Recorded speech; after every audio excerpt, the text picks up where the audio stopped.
I don't know if you heard it, but you know, we've been trying to understand what Jermall Charlo is going to do next. So Jermall Charlo is basically, from my understanding, what the word is the fact that, you know, he may be trying to unify the middleweight division. If this is indeed true, how far is he willing to go to unify the middleweight division?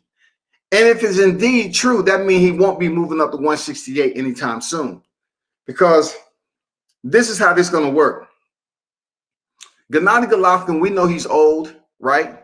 He's a little bit past that competitiveness, you know, hoopla that we used to see with Jim Lampley exaggerating every freaking time, you know, Gennady Golovkin fainting and shit. Oh, he threw 5 punches when he didn't throw none. But anyway, if he's the stepping there with Gennady Golovkin, that's going to be a solid fight, man.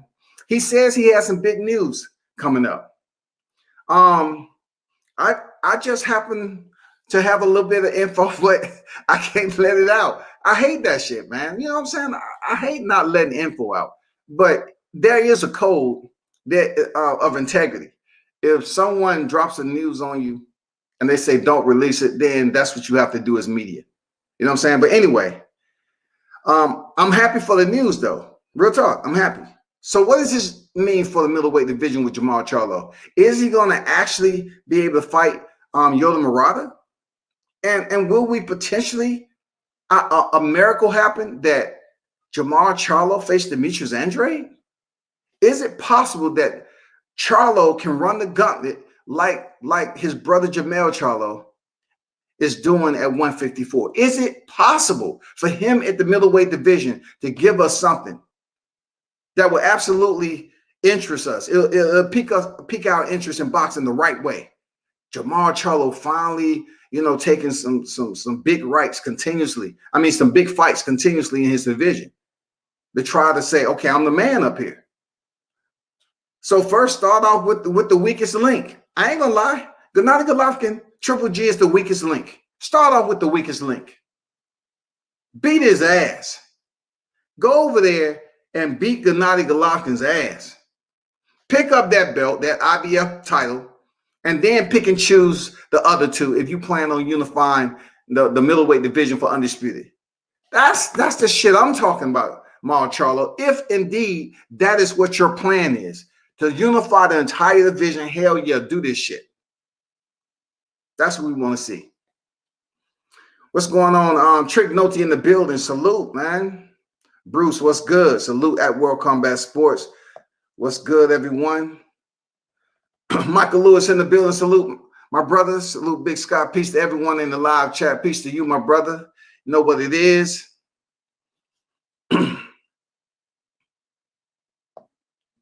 Big Dog in the building, man. Salute, bro. How y'all feeling today? Andrew Charles in the building. Salute, WCS. Shout out to Andrew Murphy. Appreciate that, man. Y'all follow Andrew Murphy on IG, man. Check that young line out in the sport of boxing, make his professional debut. Check out Glenn Hagler Jr. You know, he has a fight coming up too. So check him out. They both training out of Florida down there. But yeah, you know what, Jermall Charlo, we're going to keep that what it is. You know what I'm saying? I'm just going to go over some topics. If you wasn't here yesterday, I pretty much put up, I pretty much broke the news that Gervonta Davis got right there. 3-time world champion in 2 weight classes. Gervonta Davis is in the process of, you know, some legal ramifications due to his actions that happened in November, okay, of 2020. And this was after his tremendous I'm talking about electric knockout of Leo Santa Cruz. So now we at a point right now, we have to go through the waiting game and see what's going to happen to one of our more prominent stars in the sport of boxing, Gervonta Davis. He's been indicted on 14 counts. 14 counts, in a sense, is a huge number, right? Especially bringing in the fact of how you put it, weighing in on the severity of what he did. He actually hit another vehicle, ran the red light, hit another vehicle, a Toyota Solar, and injured some people that was inside the vehicle. But outside of that, he fled the scene, got out, him and his girl, and then jumped in the Camaro after they retrieved some belongings from the Lambo, and they sped off or whatever. So in between time from November to now, you really haven't heard too much about it. But yes, behind the scenes, it's been a lot of talk about, the process that's pending and disinformation that was finally going to come out. So what does this mean exactly for Gervonta Davis, man? Him being indicted on 14 counts. It all depends on how you look at the judicial scope of let me be careful on how I put this.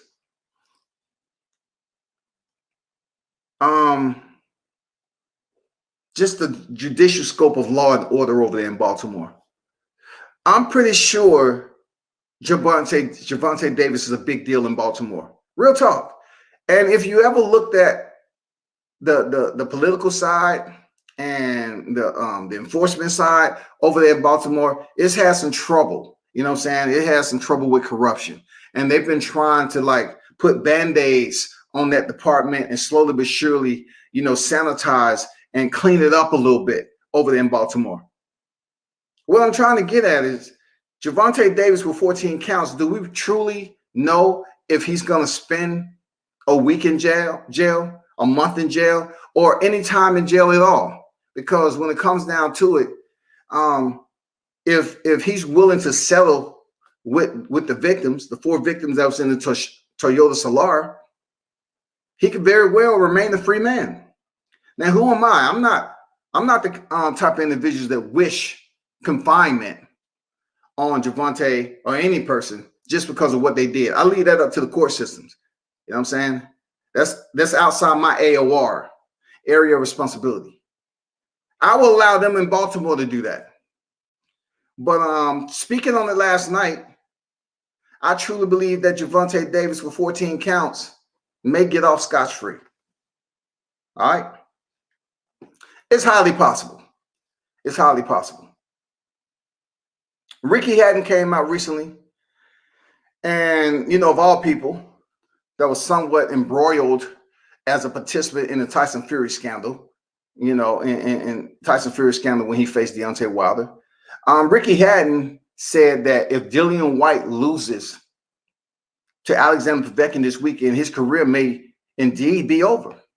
I totally understand where Ricky Hatton is coming from. But see, hearing him say it, people may look at it as like, oh, let's take this food for thought. This means something because Ricky Hatton, former champion, let's take it. Ricky Hatton said it.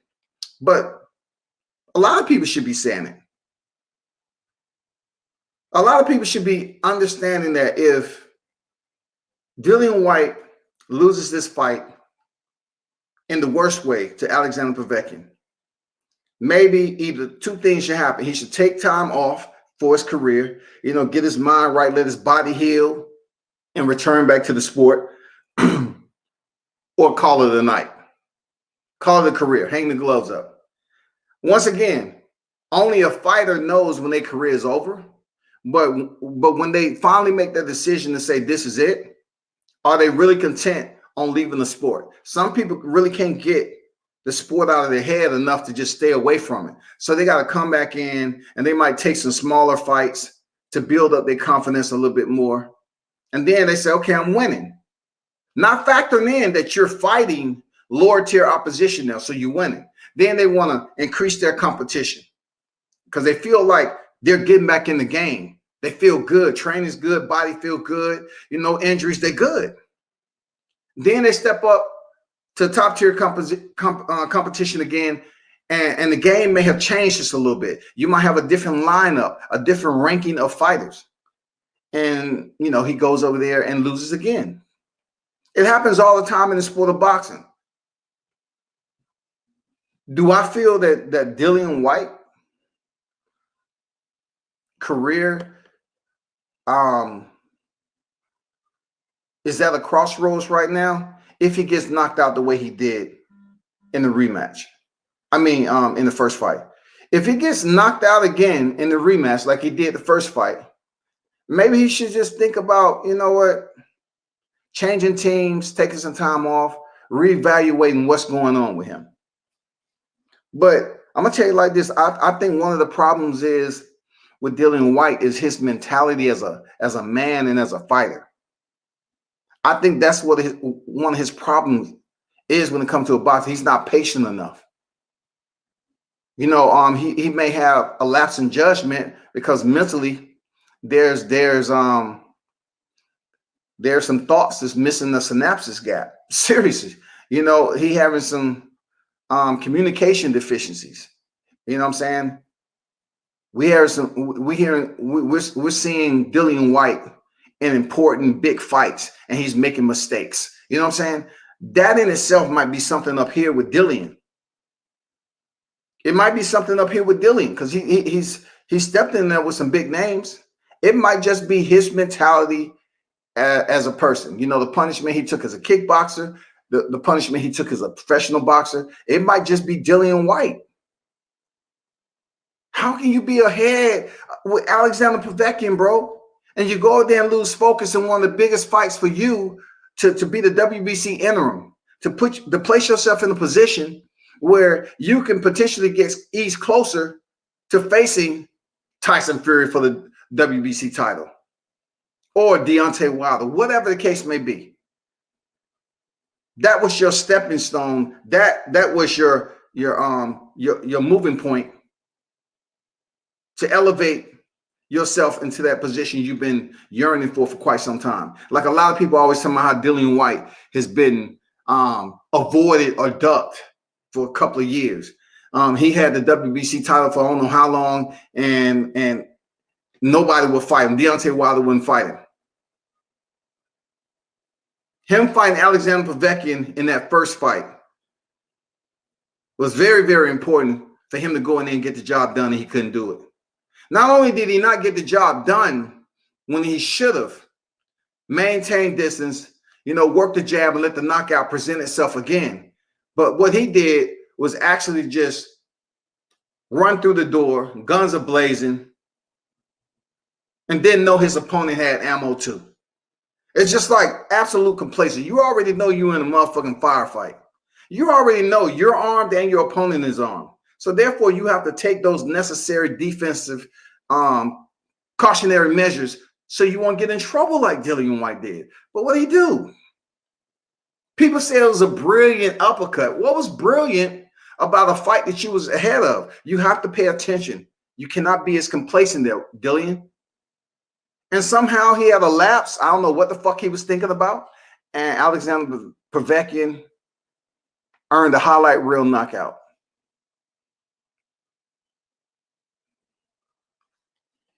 He's going to have to figure that shit out, y'all.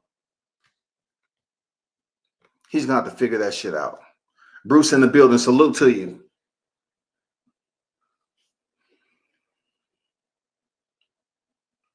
Carlos, what's good? He said, my bro Andrew. Yes, sir. Andrew Murphy was on deck. You know what I'm saying? Good dude. Good dude. Hold on for a second, y'all. I forgot my damn. I got to get this charger. Hold on for a second.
All right, cool.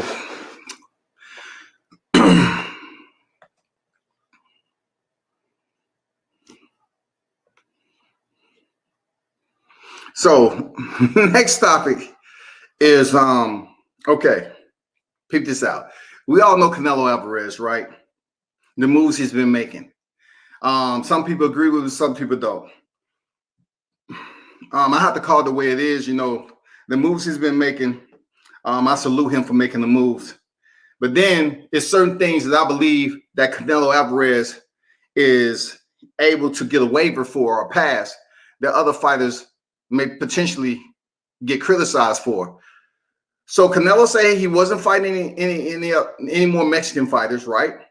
And I tend to believe him, but I can understand where he's coming from when you look at his record and look how many Mexican fighters that he fought in Mexico. It's a lot of Mexican fighters. Look, I have to hold myself accountable to keep it straight across the middle, right? Canelo fought a lot of fights in Mexico. Real talk. I have basically mentioned and criticized other fighters for doing the exact same thing. But look, it's not over the top criticism because these fighters got to build their record up the best way they know how. Everybody cannot be the Vasil Lomachenkos, the Teofimo Lopez's. You know what I'm saying? Everybody can't be the Gervonta Davises. You know, Terrence Crawford. You know, certain individuals that didn't build their record up extensively over in Mexico, but that boxing stronghold is there for boxers to build their record up. So Canelo said he's not going to fight any more Mexicans. Now, you know, Terrence Crawford comes out and his claim is Canelo has shied away from black fighters. So I really want to know what you think about that. Has Canelo shied away from black fighters? Has he shied away from black fighters? So how long does it have to be, or how often does it have to be for Canelo to fight a black fighter? He fought Daniel Jacobs. Hey, Daniel Jacobs is black, dog. He fought Daniel Jacobs. You know, I mean, how many black fighters have to be in the equation or are inserted in the quota on his box rec to be considered for him fighting black fighters? He fought Daniel Jacobs not too long ago. Real talk. Now, as far as his entire box rec, you know, I can see what people are talking about. But this fighter, look, this fight game, you have black fighters that won't even fight black fighters. So you're not going to get this energy out of me for to say Canelo is somewhat wrong for not fighting black. I don't give a fuck about none of that shit. We got black fighters that won't even fight black fighters. It's mostly a black Mexican affair, and then a Mexican European or a black European affair. That's how it is. But you rarely see solid good fights that include black fighters on a consistent basis. We rarely get the Errol Spence and Sean Porter fights. Rarely.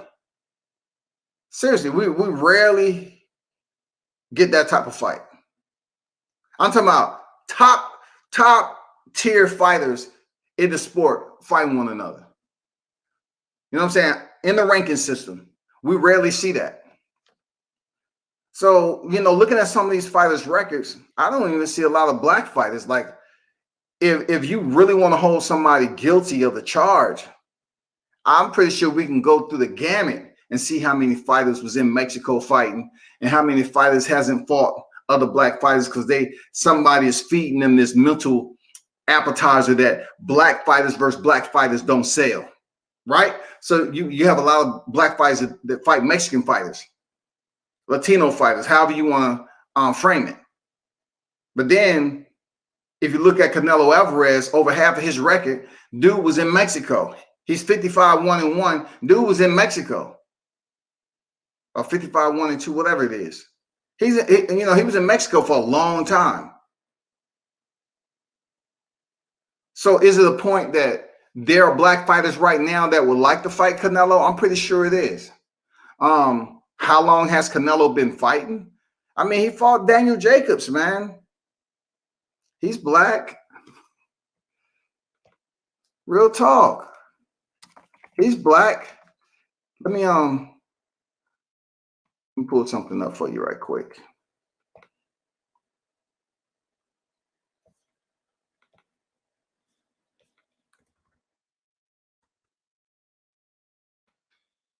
I don't place too much emphasis into it. If it is, it's very light because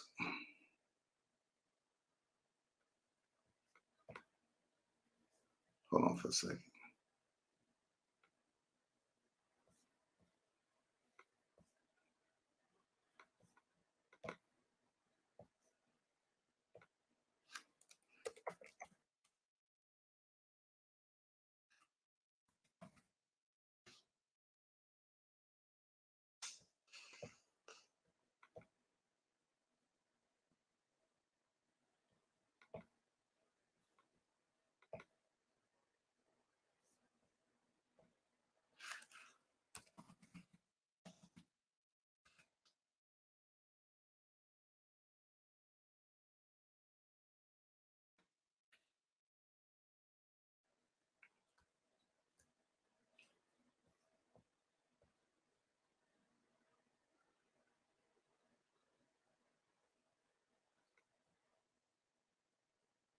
That can't be right.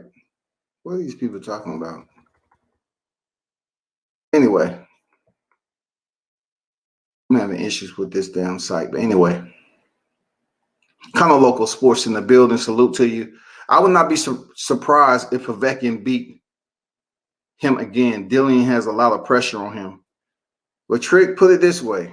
Dillian White has understood that in order for him to be a premier heavyweight player in the sport of boxing, he had to step up, right? You always heard the Deontay Wilder, Tyson Fury, Anthony Joshua names, right? But also you heard the Dillian Whites. I'm talking about the top 5. You heard the Dillian White names in there. So Dillian White has had ample amount of time to sustain his position as a top 5 name in the heavyweight division. Now, with all the craziness that ensued, at one point in time when he was trying to deflect interest on Deontay Wilder to Anthony Joshua, Eddie Hearn said, hey, Dillian White, go out here and call out Deontay Wilder and all this other shit. He had plenty of time. Yeah, he didn't get the shot that he was looking for and all this other. Who knows if he would have been able to go in there and perform the way he did against Deontay Wilder. But now you're in a position to face Alexander Povetkin, who has a common opponent, Anthony Joshua. Both of the guys, Alexander Povetkin and Dillian White, was knocked out by Anthony Joshua. More so, Dillian White was knocked out in shorter fashion than Alexander Povetkin. But the point remains, that particular fight with Alexander Povetkin was very, very important, people. It was extremely important for Dillian White. He went in there and basically blew it. He squandered one of the biggest moments of his career. You're earning a pair of knockdowns, which obviously gave you that space you needed on the scorecards. And who's to say the fight would have went the entire distance? But then, like I said before, he ends up getting knocked out. He even had the mentality to try to return early. I'm talking about it was 3 months. And then, it comes down to Alexander Povetkin catching COVID. And then they rescheduled the fight and another, something else happened with COVID. And I'm saying good because Dillian White is not in his right mind. Now they're using this dude, this General Bob. Anybody who has some type of combat experience knows who General Bob is. You never want someone to consider you as General Bob. That is that half structure that you can purchase, that you can punch in your gym or your fitness place or wherever it's at, and you can punch in the shit. It's just a punching dummy or whatever. That's what General Bob is. But for Dillian White to attempt to return 3 months after being knocked out by Alexander Povetkin, it was ill-advised. Somebody over there is not in Dillian White's best interest. I'm just going to be honest. It's not in Dillian White's best interest. Trick said, I have to go. Just wanted to stop by and show some love, peace, and respect to you, WCS, in the chat. Hey, peace and love to you too there, Trick. Appreciate you, man. Appreciate you. Have a good one. Kano say Jacobs ain't athletic, though. Well, a lot of people, when it comes to fights in general, they're not going to say that, oh, you fight a black fighter, you're going to go in here and get the most athletic boxer. Some fighters in general, whether it be black, Latino, European, they're athletic in their own right. So Jacobs not being athletic, you have to look at Jacobs' record, though. You have to look. He is the one who stopped Gennady Golovkin's 23-fight win streak. So he was athletic to come off the canvas and make it to the distance and shut down Gennady. Gennady's career haven't been the same since Daniel Jacobs. Real talk. Athletic or not, his career, Gennady Golovkin, haven't been the same since he stepped in there with Daniel Jacobs. You know what I'm saying? Who else are we saying, is Crawford saying that Canelo doesn't fight black fighters in general? Or is Crawford insinuating that Canelo has shied away from black athletic fighters? Now, if it's black athletic fighters, that's opinionated, because the sweet science is what it is. It don't matter what shade you are. The sweet science is what it is. So who has he shied away from? Are they talking about Jermall Charlo? Or they find Jermall Charlo athletic? Okay, I get it. What other? Demetrius Andrade? I mean, it's hardly any brothers up there at super middleweight. It's hardly any brothers up there now at 175 light heavyweight. So I don't know about the athletic part there, Colonel. It's just not a full class of names that I can go off of. You know, look at Daniel Jacobs' record, and it's respectable. You know what I'm saying? Daniel Jacobs has a respectable record. Now, is he one of my favorite boxers? Not at all. Not at all. I'll be honest with you. Not at all, bro. He is not.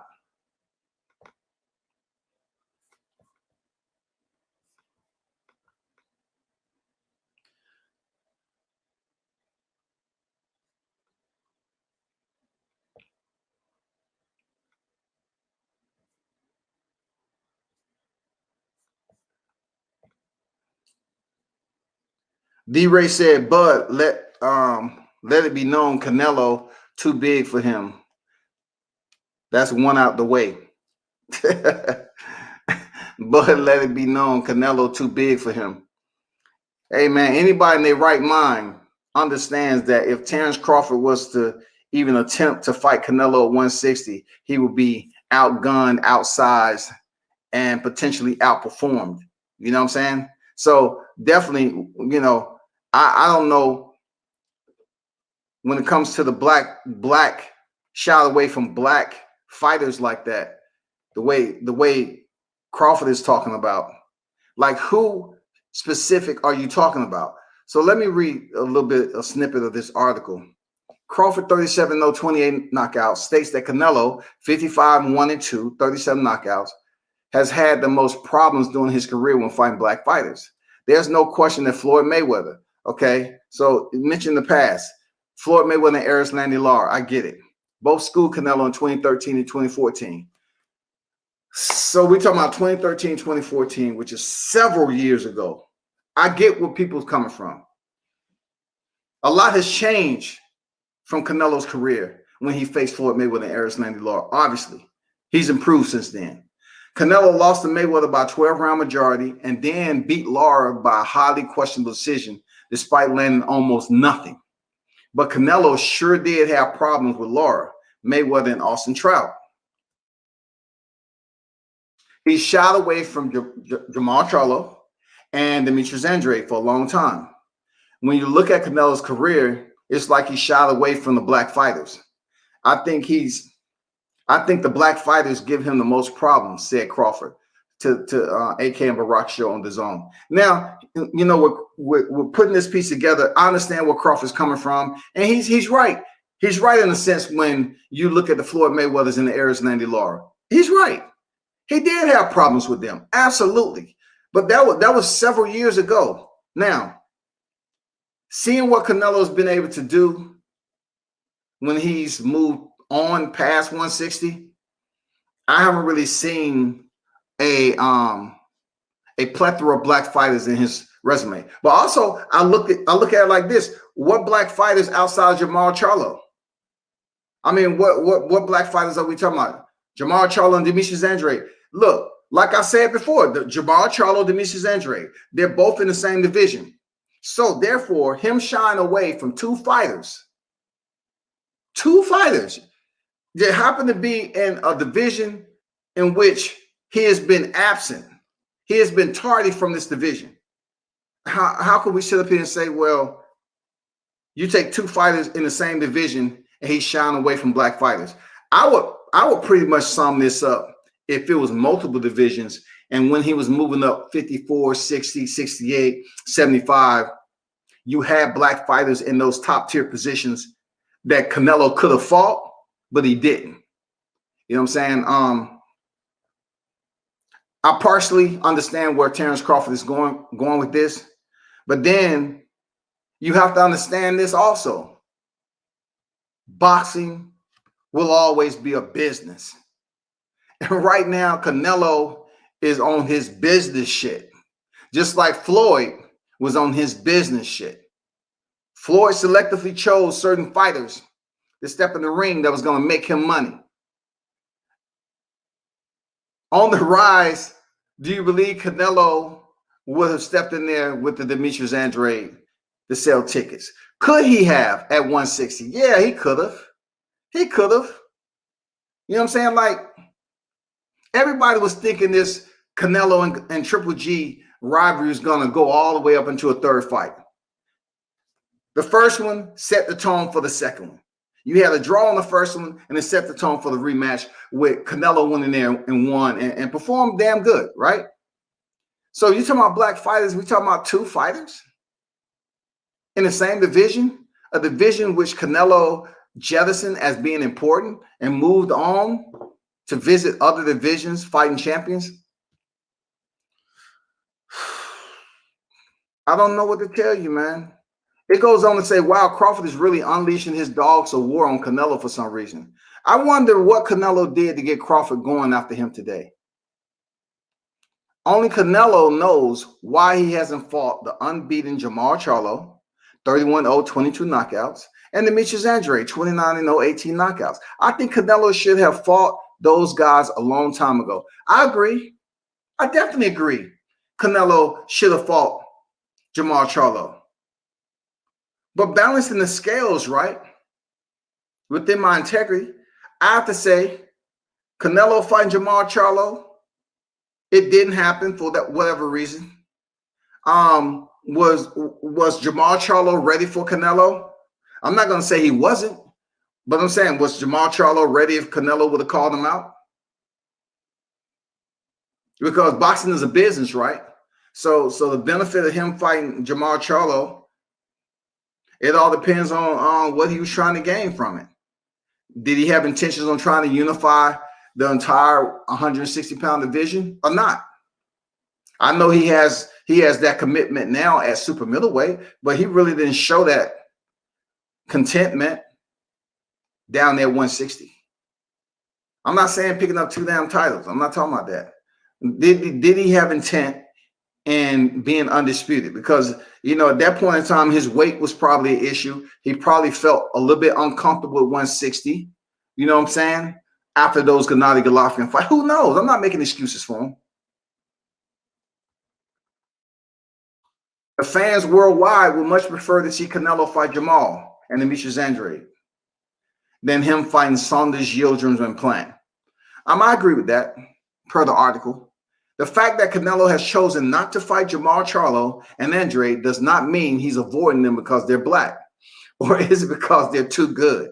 That's the magic question. To be sure, we can speculate as to why Canelo opted not to fight Charlo and Andrade, but we'll never know for certain. Obviously, though, Canelo has decided to go in the path of least resistance by taking on Saunders and Plant, both of which are viewed by some as paper champions at 168. Damn, they call my man Caleb Plant a paper champ. Shit.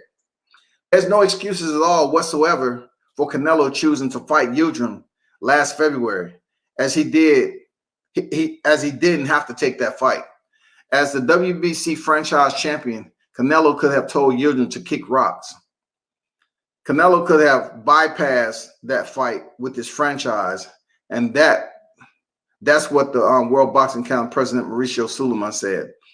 Man, come on, man. Why does he need to bypass Yildirim and insert his franchise status on a boxer like Yildirim? That was an easy freaking check for him. Why is he going to exclude Yildirim from picking up another notch on his record, picking up his 55th professional win? Man, shit. He went in there and had an easy motherfucking night at the pool hall.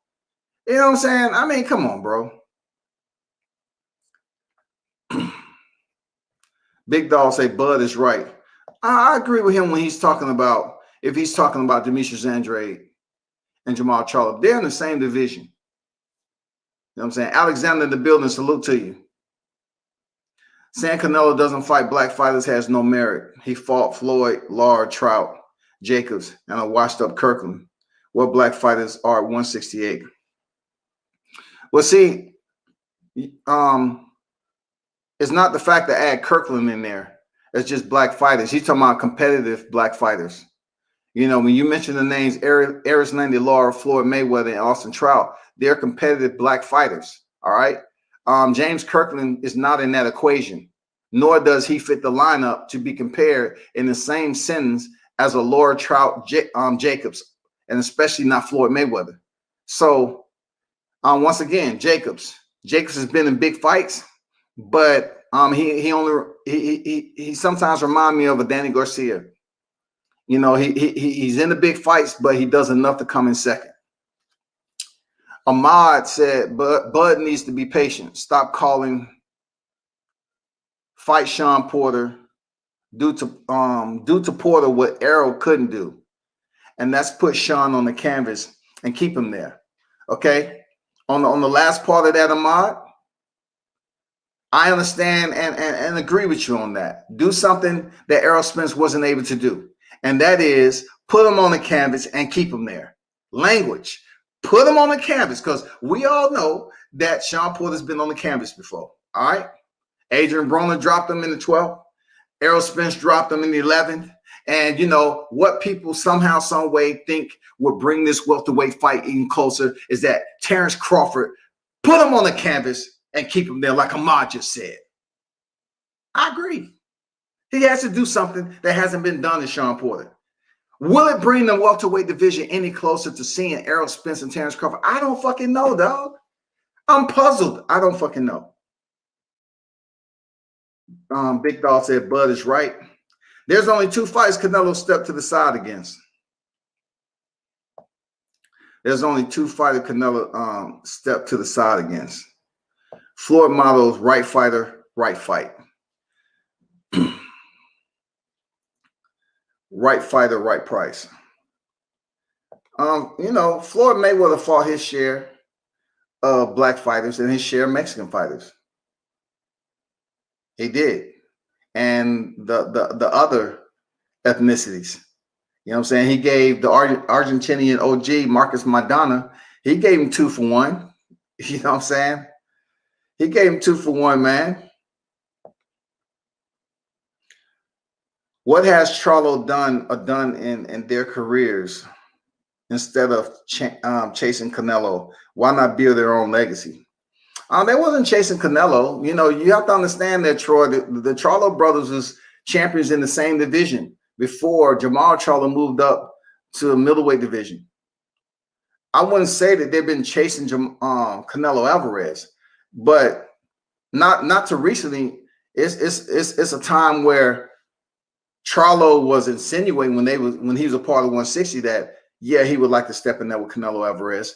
But as far as chasing them, I don't consider it chasing. You know, if Canelo's the cash cow, you know what I'm saying? He's the bigger name, and you know you're gonna make a nice paycheck, and also to have Canelo on your resume, why not call him out? Why not call him out? Canelo's a big name in a division that you're campaigning in. Call his ass out. Why not?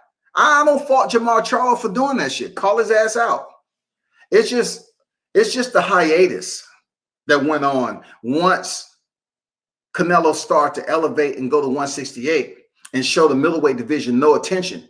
It's just like the hiatus that I didn't hear Jermall Charlo say too much to Canelo. Like I'm saying to myself, like, this would be the good time for you to start making some noise, man. Be vocal. Try to get that Canelo fight, especially after him fighting Rocky Fielding. But Canelo, he was still WBA champion then. You know, he was still WBA champion. Then, you know, he made the commitment to say, fuck it.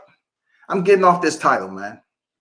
He's a WBA champion still at 60. He did not even entertain Jermall Charlo or Demetrius Andrade.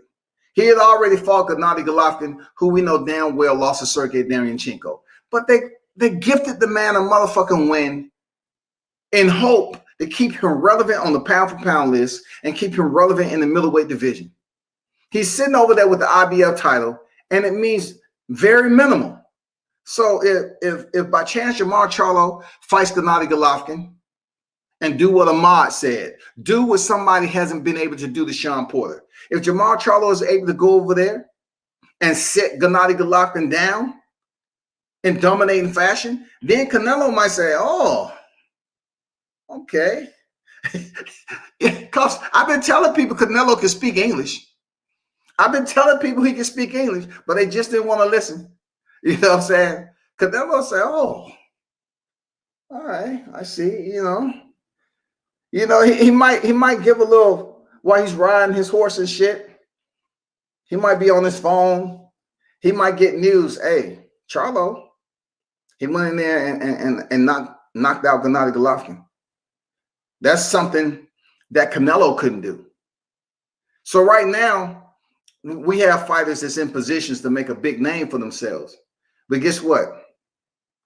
If you're going to fight a common opponent of a high-ranking boxer, you need to somehow you need to make you need to put them on notice. You need to, you know, do something different. And that's what Terrence Crawford needs to do when he fight Errol Spence. He need to seal that motherfucking envelope and leave no doubt that he's the man. You know what I'm saying? Leave no doubt. Period. Jermall Charlo, he need to leave no doubt and go ahead and smash Gennady Golovkin.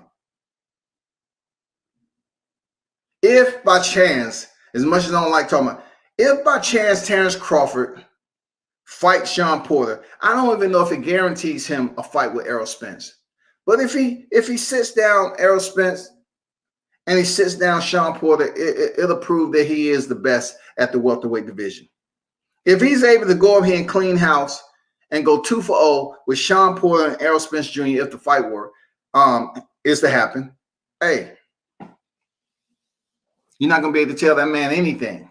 We're not gonna listen to the resumes at welterweight. We're not gonna listen to anything. It's gonna be exactly how it is.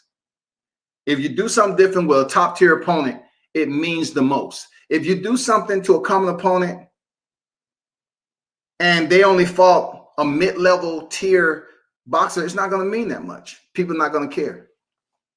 Wine tastes better when it sit longer. Andrade and Charlo are like fine wine. The longer they sit, the sweeter the taste.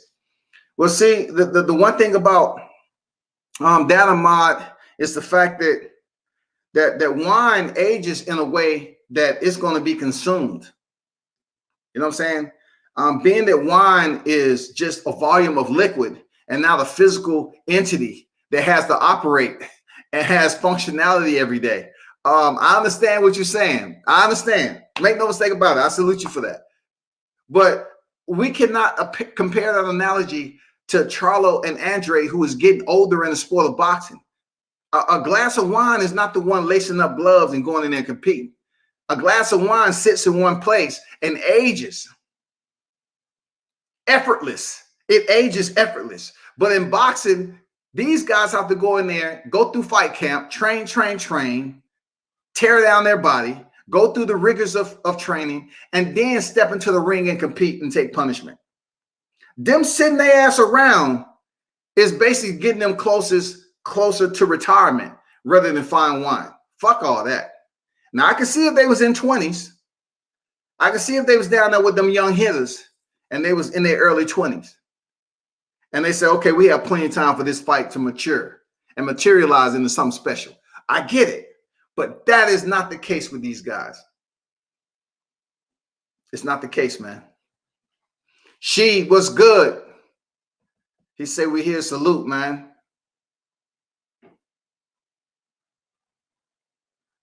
Sometimes I wonder if it's selective when everyone wants to fight you for a payday.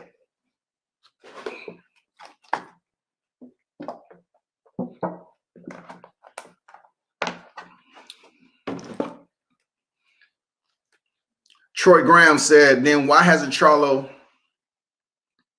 moved to 168, get a belt and make a fight with Canelo? It's not that easy. Boxing is a business first. So Charlo moving up to 168, and just because you can type that in there doesn't mean it's going to be as simple as him moving to 68 and get a fight with the cash cow right now. Canelo Alvarez is the one who's making the moves and also making the decision to fight who he chooses to fight. It's not going to be as easy as Jermall Charlo, who lacked the credentials of Canelo Alvarez, first of all, for him to just basically abandon the middleweight division without even unifying it. Without even unifying the division, you have to face some big names. If you have Murata, Golovkin, and Andrade in the middleweight division, and you decide to resign and move up to 168 without even attaching one of those names to your resume, why should Canelo pay you any mind? Why should he pay you any mind at 68? That's why he sees 68 as a soft target. He sees 68 as a soft target, bro. He sees Billy Joe Sanders as a soft target. He sees Caleb Plant as a soft target, man. He may not see 160 as a soft target like that. I'm being honest with you. He may not see the middleweight division as a soft target. One, dealing with his weight, and two, the competition is down there. Murata, Golovkin, and Andrade. So therefore, when it comes down to, you making it seem like it's easy for Charlo to move up, he hasn't really did anything. He just fought Sergey Derevyanchenko. He went the distance, even though he did touch him up real nice, made him wear the fight. What else is next? Because he's not going to get too much credit off of Derevyanchenko, who had two opportunities to fight for the IBF, the vacant IBF, all right? And then he couldn't get it done. He goes over here and they put him in the WBC, and he fights in the WBC, and he loses to Jermall Charlo. So for Jermall Charlo, he gets a Derevyanchenko on his record. Okay. But he needs an Andrade. He needs a Golovkin. He needs Murata. He needs something. He's not going to just move up the super middleweight division and get a shot at the man. It don't work like that, Troy. Come on, man. Come on, Troy, man. You know better than that, bro. You're just typing, bro. Stop just typing like that. Don't just type like that, bro. Mike McCallum did it. Look, bro, we're not talking about Mike McCallum. Look, one thing we understand, Troy, is the fact that the eras of boxing has transitioned. It's been a changeover. You know how you go to a new job and you have to do a turnover with the active current member that's in the position, and then they have to do a changeover with you because you are the incoming. So you have to do a changeover.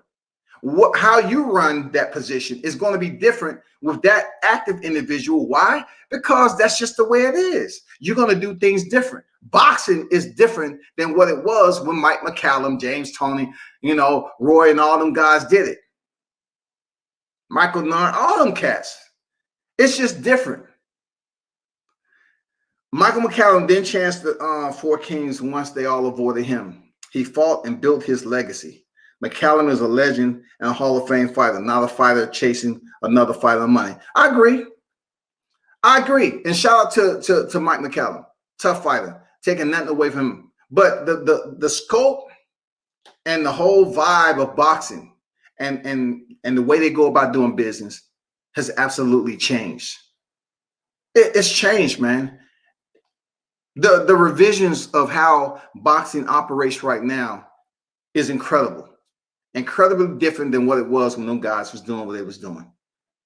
The mindset is different. Seriously, I'm just saying. Ahmad, Charlo needs to break bread with Andre.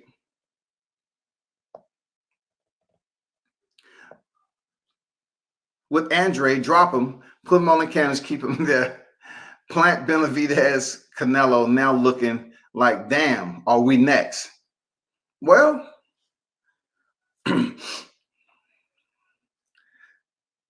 I would think he would get more credit for putting Gennady Golovkin on the canvas rather than Andre, in my opinion. The reason I'm saying that is that everybody look at Gennady Golovkin as this guy who has one of the best chins in boxing. If Jermall Charlo is able to go in there and stop him, I mean, he's a big name. He's been in there with Canelo twice. So they're gonna show him mad love, bro. They're gonna say, okay, this guy is the truth right now. Did y'all see what Charlo did to Gennady? I mean, that's what's gonna. But if he do it to Demetrius Andrade, they're gonna say, well, Demetrius Andrade finally stepped up his competition, and Charlo was just too much for him. That's what they're gonna say. But when you look at Triple G, though, he's been in there with the top tier opposition. So they're going to give him more credit for stopping Triple G than they would Andre. Just my OP. Charlo need to the Spence versus Crawford fight is a dead as Bovo versus Lewis. That fight will never happen.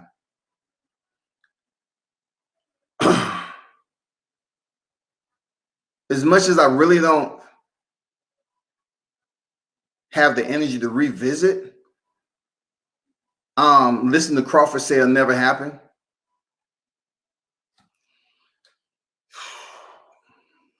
Let's just say 4 or 5 years, will we want to see it? No. We really don't want to see them fight on Triller 10 years from now. If Triller is still in the game, you know what I'm saying? We really don't want to see this shit. So I'll leave that alone. I'll leave that shit. I would dead that. Because I don't think it's happening anytime soon. I dead that shit. I don't want to talk about it either. Okay, but Charlo is with the PVC. Let's see what we switching lanes. Okay, cool. If the competition is so, hold up. Okay, cool. If the competition is so good at 160, why doesn't he get Heyman to make the big fights for him? Only you have to ask them. From what I'm hearing, he's trying to make the fight with Triple G. That's what I'm hearing. And the competition is much more solid for the interest of Jermall Charlo to kind of, you know, build up, you know, that those credentials and that he did something. You know what I'm saying? He has to have some type of badges at the middleweight division, not just hold the WBC title. You know what I'm saying? You got to do more than that if you want to get the attention of Canelo Alvarez. He's going to start saying, like, okay, what have you done? Like, what names are on your resume? Do you and I have a common opponent, big dog? Shawty, talk to me. Have you fought somebody that I fought? Did you even, I mean, have you even fought Daniel Jacobs? Even though Jacobs at 68. I mean, do you have a common opponent that us as the fans can say, okay, he fought this guy and he did okay. Okay, move up to 168, fight Jacobs or Benavidez, then get a title shot and win a belt, then fight Canelo. I'm sick of hearing what cannot be done. Focus on what it takes to get done. Well, I put it this way. When it comes to boxing, if you're sick now, you're going to be very ill later, because boxing as fans, we can look at boxing however we choose, but that doesn't mean we can move the needle. We can't move the needle on boxing like that. We're just from the outside the window looking in. And when we pass by, we can look and say, oh man, that's interesting. We can talk about it. We can have sidebar conversations. That don't mean our word is going to influence whoever's making the fight. It's not like that. It's not like that. But of course we can say this. Of course we can say what can't be done right now. That's been in boxing forever and a day. We see it at several divisions. What can't be done. We've seen it in the heavyweight division. We've seen it at the super middleweight division. You know, we've seen it at the middleweight division. We definitely seeing it at the welterweight division. We definitely seeing it at the welterweight division. The good thing about it is every division isn't the same. All right. We don't have big names in every division. We have 17 divisions in boxing, right? We don't have top tier names of popularity in every division. So when we get to these middle, you know what I'm saying, the core of these divisions, when you go from 130 to, I would say, 154 or 160, it gets a little crazy because depending on who the name we're talking about, on how fast the fight will be made. Big names just don't fight big names. It's that simple. It's just not, that's just not the way it works, Troy, and everybody else. It's been like that for years. Come on now. And once again, Charlo moving up to 68. What's guaranteed that he's going to fight Jacobs? Even though I would like to see that fight, I definitely would like to see Daniel Jacobs fight Jermall Charlo. But no one's even mentioning Jacobs' name. I'm moving up to 68. No one. You know who they're mentioning? Benavidez. I want to see Charlo and Benavidez.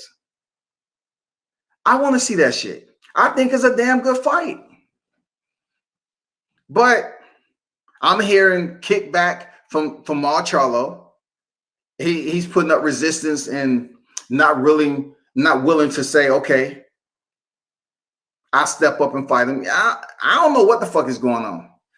I don't want to add him to the Duck Masters Coalition because they're in different weight classes. You know what I'm saying? Check this out. I don't want to put Jermall Charlo in the Duck Masters Coalition because he's at 60 and the other names you're talking about, Benavidez and shit, is at 68, right? But then people complain about Canelo Alvarez moving up to 68 to fight Rocky Fielding, who had a WBA regular title.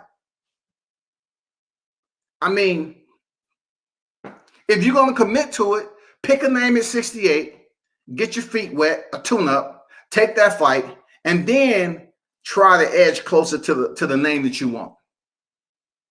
Because either way it goes, Benavidez is going to be bigger than Charlo. Benavidez is a bigger fighter anyway. He has problems. You know, he came in 3 pounds over and lost his title. The other time, he fucked up with damn drug use, right? But he's going to be the bigger fighter between him and Jermall Charlo. Charlo knows that shit. I don't know what to tell you, bro. Like, he's going to have problems. Either way it goes, Charlo's going to have to tap his chest and say, let's go. Lines only. Lines only, let's go. If he ain't saying that shit, then fight somebody in your division. Because I would say this. Them cats back in the day, it's safe for Sugar Ray Leonard. All right? When he moved up at a catch weight of 168 and fought a light heavyweight, Donnie Lennon. I mean, he didn't have to take that fight, but both titles was on the line. Lennon's title and Sugar Ray Leonard's was on the line. They met at a catch weight, but still he was fighting a bigger fighter. Some of these fighters this day and time, man, in a group, they're not making decisions like that. They're not willing to move up and challenge themselves like that at a higher division. The only one that's really doing it right now, and people still complain about it, is Canelo Alvarez. That's real talk. Y'all complain about him facing Rocky Fielding. Then you complain about him fighting Sergey Kovalev. You complain about him fighting Callum Smith, but it's the fact that he's moving up divisions.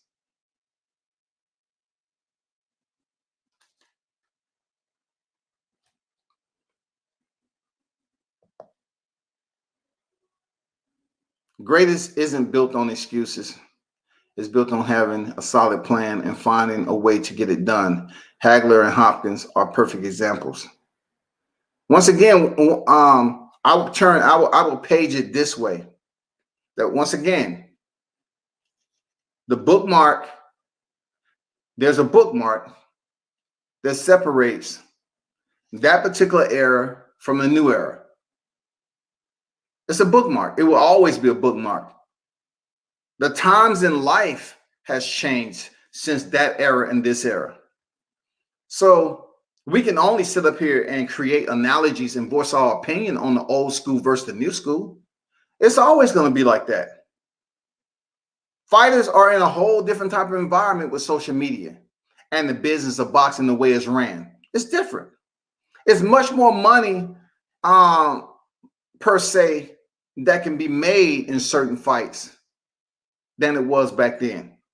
I'm not saying fighters didn't make money, but back then, in order to make money, you had to take tougher fights. This stage of the game, in my opinion, you can make pretty decent money fighting mid-level tier fighters than what you had to do back then. I don't think so, because Triple G is washed up and on the way out at 37. Andre better. Well, think of it this way there, Ahmad. A lot of people don't think that Triple G is truly washed up. You know what I'm saying? Because he only has one loss to Canelo Alvarez. So you can look at, if you're going to say Triple G is washed up, then what is Manny Pacquiao? Manny Pacquiao is celebrated. You know what I'm saying? He's 62-7. He's celebrated with 7 losses on his record. 8 division champion. But Gennady Golovkin, who's younger than Manny Pacquiao, is so-called washed up. No, he's not washed up enough to the point where Charlo won't get credit for him. Charlo still get credit if he go in there and get a win on Gennady. Yes, sir. Yes, he would. Yes, he would. The only thing that has changed in boxing is the constant excuses and the soap opera back and forth, talking and no fights getting made. So why not focus on the legacy of 160 instead of focusing? So basically, the why is the fact that you should be asking these questions in Charlo's DM. Because if I have no connection, no solid communication with these fighters, the why is going to be left open-ended because I can't answer it. I can only give you my OP on that shit. What a fighter is trying to maneuver and pilot in his career is going to be different than what my opinion is. Why? Because I don't know. I'm not talking, hey, Charlo, hey, what's good? Is there any way we can talk about what's your next plans? Like, if you really speak to these boxers, even the ones that communicate with me on a regular, they still don't let the cat out the bag and say, hey, this is what I got planned. Some do, just very small, but a lot of them don't. They say, oh, I got fight news coming up. I got fight news coming up, fight news coming up. It's the same thing. So I really can't tell you what Charlo is going to do. At the end of the day, our comments are only opinions. Fighters and promoters are going to do what they do. I agree. They're going to do what they do. We'll come back. Nowhere did I mention the fans. My comments are for the fighters, not the fans. I'm talking about you asking me why. Why is a generalization as if you want me to answer your question. I'm not at liberty to answer your question about a Charlo or a fighter. I can only give my opinion. You asking, I'm just telling you that if you're asking why a fighter isn't doing this, I don't have the answer. The only thing I'm doing is I'm from the outside, just like you and me and many others. I'm voicing my assessment on what I've seen. I'm assessing it, and now I'm going out here voicing my opinion on it. I don't know what they're doing. I don't know. I can just read articles. Unless I have one-to-one communication and they're keeping me abreast of what's going on with their career, I couldn't come on here and honestly speak on it as if I know what their next move is going to be. That's all I'm saying. The new era of champions are scared to get that first loss. Yeah, some are afraid. They're timid. I wouldn't say they're scared, but they could be somewhat timid.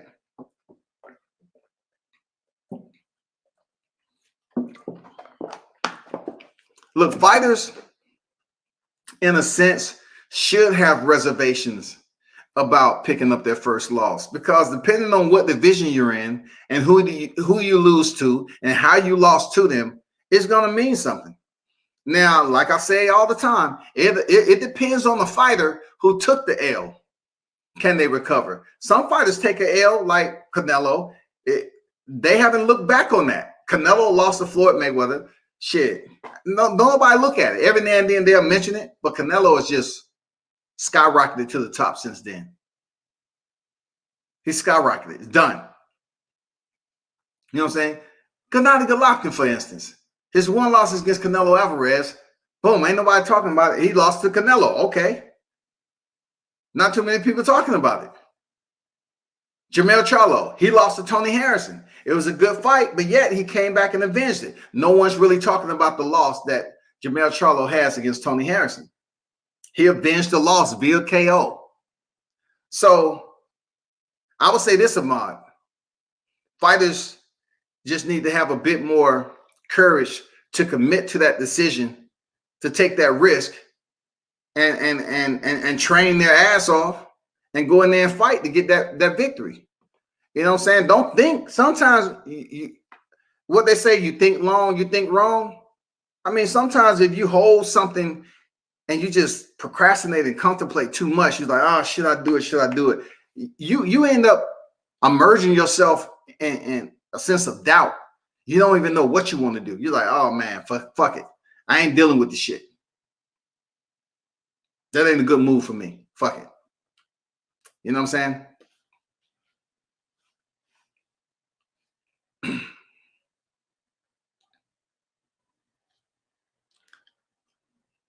Bro, stop trolling. Stop trolling. I'm not going to tell you where you at. I'm not. Look, if you want me to read your comments, stop trolling. Don't put a label on me as far as excuses. You know what I'm saying? I'm not making excuses for anybody. How can I make excuses for someone and I'm just giving you a general opinionated based response to your input? It's not an excuse. How can I make an excuse for something that goes on in boxing all the time? Boxing is a business first. So a lot of these fights aren't going to happen due to situations unforeseen from the outside looking in. You have to be inside behind closed doors to know what's going on with these. You can't sit up here and say it's my excuse I'm making. Me, you, and everybody else that's in here on YouTube, we don't determine who these fighters that we speak about all the time, how they're going to make their next move or what their next move is going to be. What's their 3-fight plan? We don't know it. We don't know it until something like Canelo Alvarez come out and say, Canelo said, guess what? I'm fighting Abner Yildirim. After that, I'm fighting Billy Joe Saunders. It's already signed. So we already know it's going to be the same situation that he had against Julio Cesar Chavez Jr. Before he stepped in there. Him and Gennady Golovkin was already signed. So that's how we can know. Boom, we already know this is happening and this is going to happen afterwards. We already know Abner Yildirim is signed, and we already know Billy Joe Saunders is going to happen in May. And after that, he planned on fighting Caleb Plant in September. That's the only way that you can get me to consistently break down and say, this is who Canelo is going to fight in this order. That's it, bro.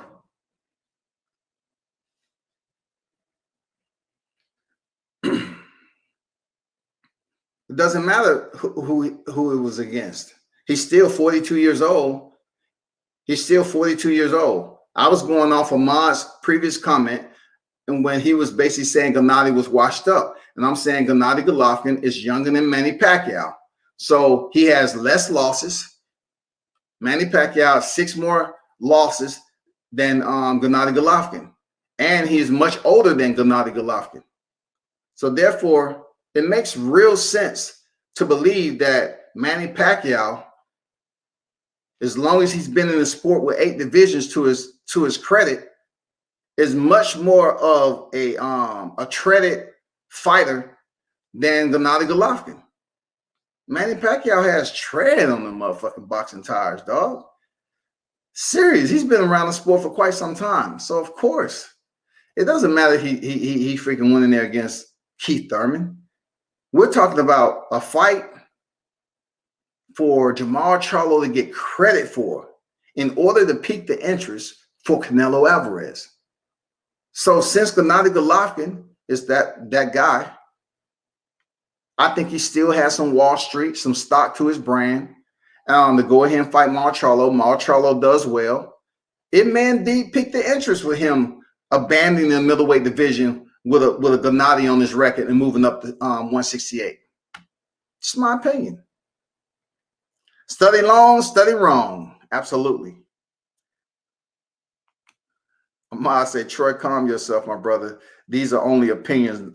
Don't tell this. Don't tell these conversations to heart. Don't take it to heart. Maintain your flow and be cool. No need to be argumentative. That's all I'm saying, Ahmad. You know what I'm saying? I mean, don't troll. Why?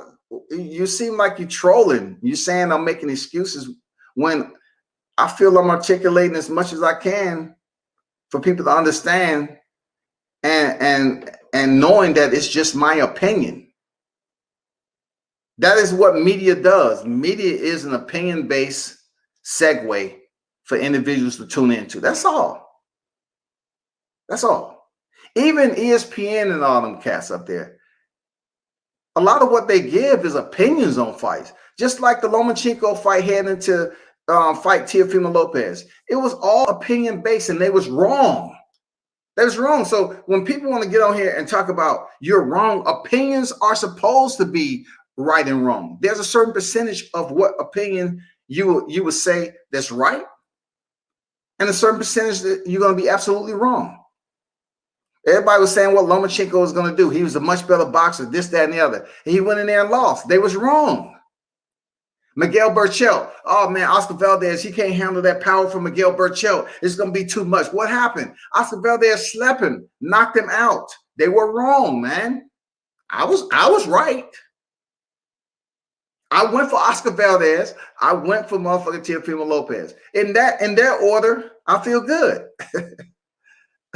In that order, I feel good. I even said that Virgil Ortiz will possibly stop Maurice Hooker in the 6th round.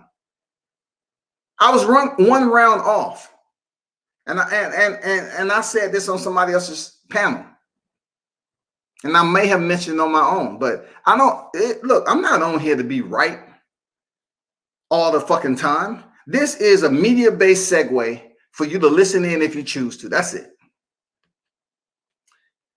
It's that time of the month for Troy. Michael Lewis. Troy, you might you all right over there, good buddy? You feeling okay? You talking crazy. I know, bro. Like, man, that's all I'm saying now, Mike. Like, what's going on with this guy, man? Like, come on, man. What's going on, bro? Troy the Troll, I'm just fucking with you. Fella, don't get yourself worked up. Troy, if you want to cry so bad, just start a channel and cry on your own. Hey, Jay, I couldn't say it any better, man. They think it's easy running a channel and shit and getting content and being able to speak on it. You know what I'm saying? And WCS, man, I just don't read articles on boxing, man. I read articles on MMA too. You'll never hear me say, oh, well, I'm the best. I'm the #1 media outlet up here. I ain't got time for all that shit. For real. I don't have time for it. There's no #1 nothing out here on YouTube. It's no #1 anybody. Everybody talk they talk and they get their viewers. It's nobody that's #1. It may be more channels that's popular than the others, but no one is #1 at this media segue shit. You just talk your shit, your viewers listen, and that's how it is. Moving on.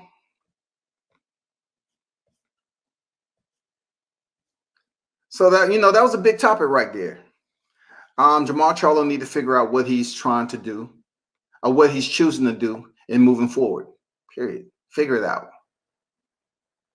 One of the best things I heard is Terrence Crawford on Errol Spence. I don't care anymore. I like that shit. That's what I'm talking about. Release yourself from responsibility. Let them know point blank, period. It's no Doug Masters coalition for Terrence Crawford.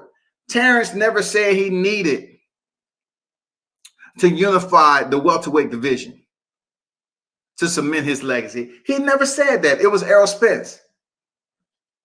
But to hear Terrence Crawford say, I don't care anymore, I appreciate that. Salute, dog. I appreciate him releasing himself from any obligations. Fuck it. I don't care anymore about that fight. I'm moving on.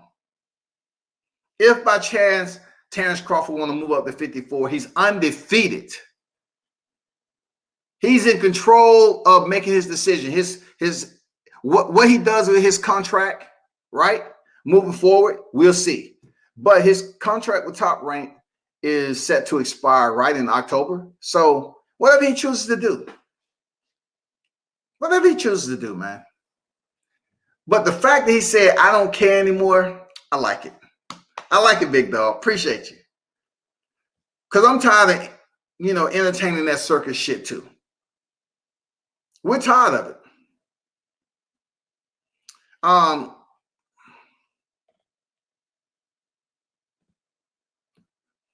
Don't forget Jerome Ennis is stepping in there against Sergey Lipinets.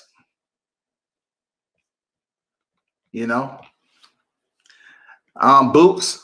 A lot of people love mention Boots' name and consider him a rising young hitter in the sport. They do. He does have a lot to prove, though. I'm not gonna lie to you. Jerome Ennis has a lot to prove. Will he be able to dictate the pace in this fight with Sergey Lipinets? That's the bigger question. Will he be able to do that?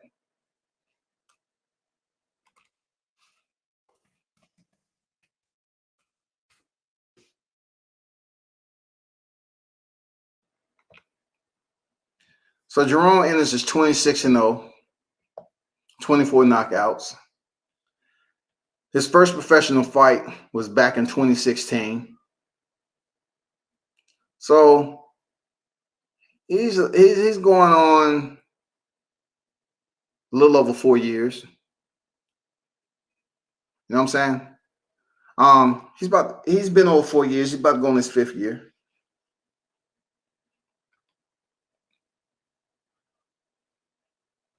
So he's about to step in there with Sergey Lipinets next month.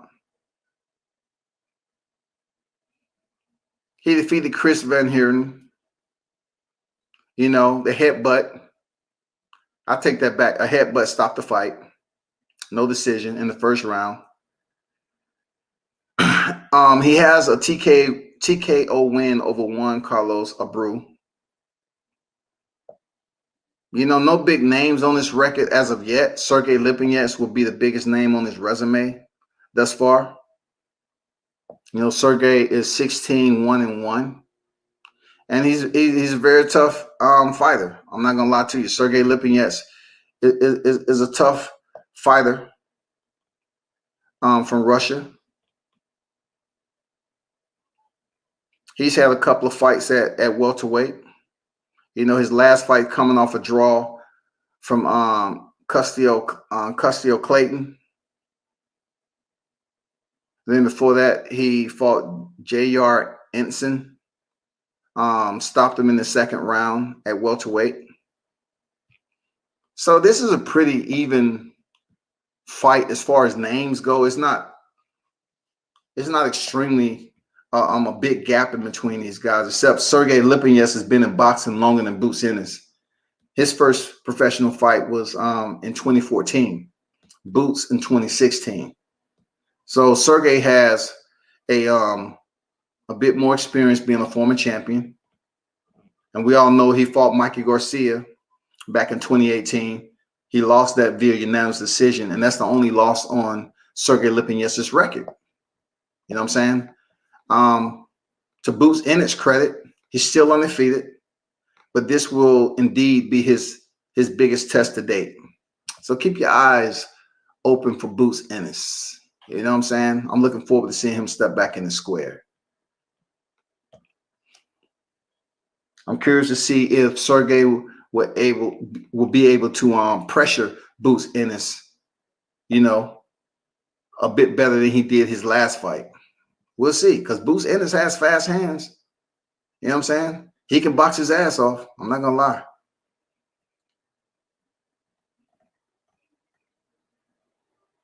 We have Tony Harrison versus Bryant Perella, April 17th on PBC. So shout out to Tony Harrison returning back to the ring. The Turviev Denise fight, it drew an audience of 289,000 viewers. You know what I'm saying? Hey, man.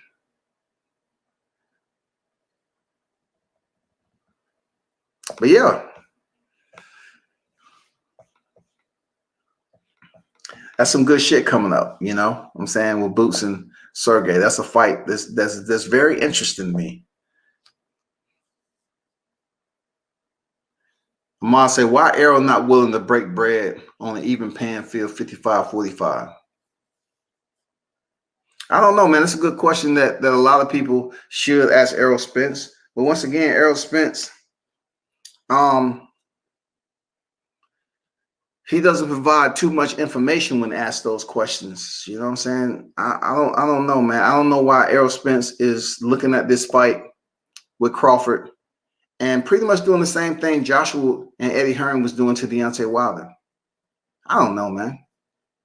I know I'm tired of listening to him talk. I am. I'm tired of hearing him talk anything but provide him an equal playing field. For him to say if he's able to fight for the WBA title, I know who's not going to be.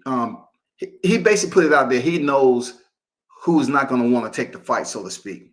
So what? You got 3 titles, bro. You're talking about to a 3-division champion, former undisputed, to you trying to unify one freaking division, and you're getting older each day. And who knows how much damage Errol Spence took at that car accident? We don't know. J.A. Errol was breaking bread with Mikey Garcia. What the fuck did he do at 147? No belt, no name, no nothing. Now Bud comes in his excuses.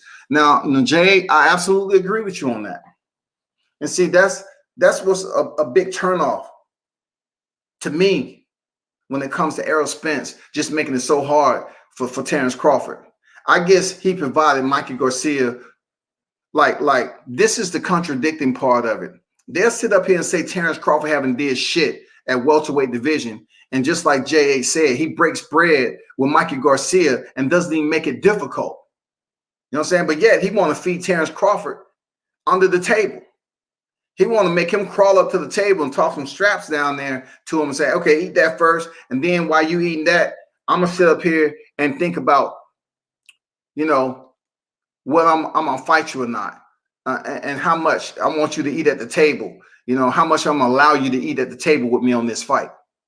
Was he giving Mikey Garcia, 4-division champion, a little bit more respect because he was a Mexican fighter? You know what I'm saying? I don't know. He was born in the U.S. to me. You know what I'm saying? Mikey will tell you that, but it wasn't no shit like, hey, Mikey, you're gonna get motherfucking 80-20, Mikey. It's bullshit, bro. You're absolutely right with that shit. He didn't do shit at welterweight, but you didn't hear them in the media talking about money all the fucking time. You didn't hear that shit because he a sucker. Plus, he know Bud will put him to bed early with no supper. Bud give him that glass of milk. He needs some milk. You know what I'm saying? Hey, I agree, Mike. I'm a Bud Crawford all the way if they ever fight. What the fuck have Danny Garcia done? Lost every step up the fight. True. But once again, People talk about Canelo Alvarez not fighting black fighters, but black fighters, they have the opportunity like Errol Spence does with Terrence Crawford, and like he did with Sean Porter. He has the opportunity, but Errol Spence made it perfectly clear he was going to take the easier route with Sean Porter, and he did it. So he picked up Sean Porter's belt. He took the easier route. So therefore, when it comes to Terrence Crawford, who he knows is going to be a tougher fight for him, he makes it extremely difficult. And what it does to the general public, like myself and the fans, it deters us. It discourages us to the point we don't even want to talk about it. We don't even want to talk about this shit. And I agree with Mike. Mike says some sucker shit. I agree, some sucker ass shit that Errol Spence got going on, for real. Every time he opened his fucking mouth about Terrence Crawford, he got something stupid to say. Stay off them horses, goddammit. You don't need another self-inflicted injury on your boxing career where people can make excuses for you. Stay off them horses. WCS,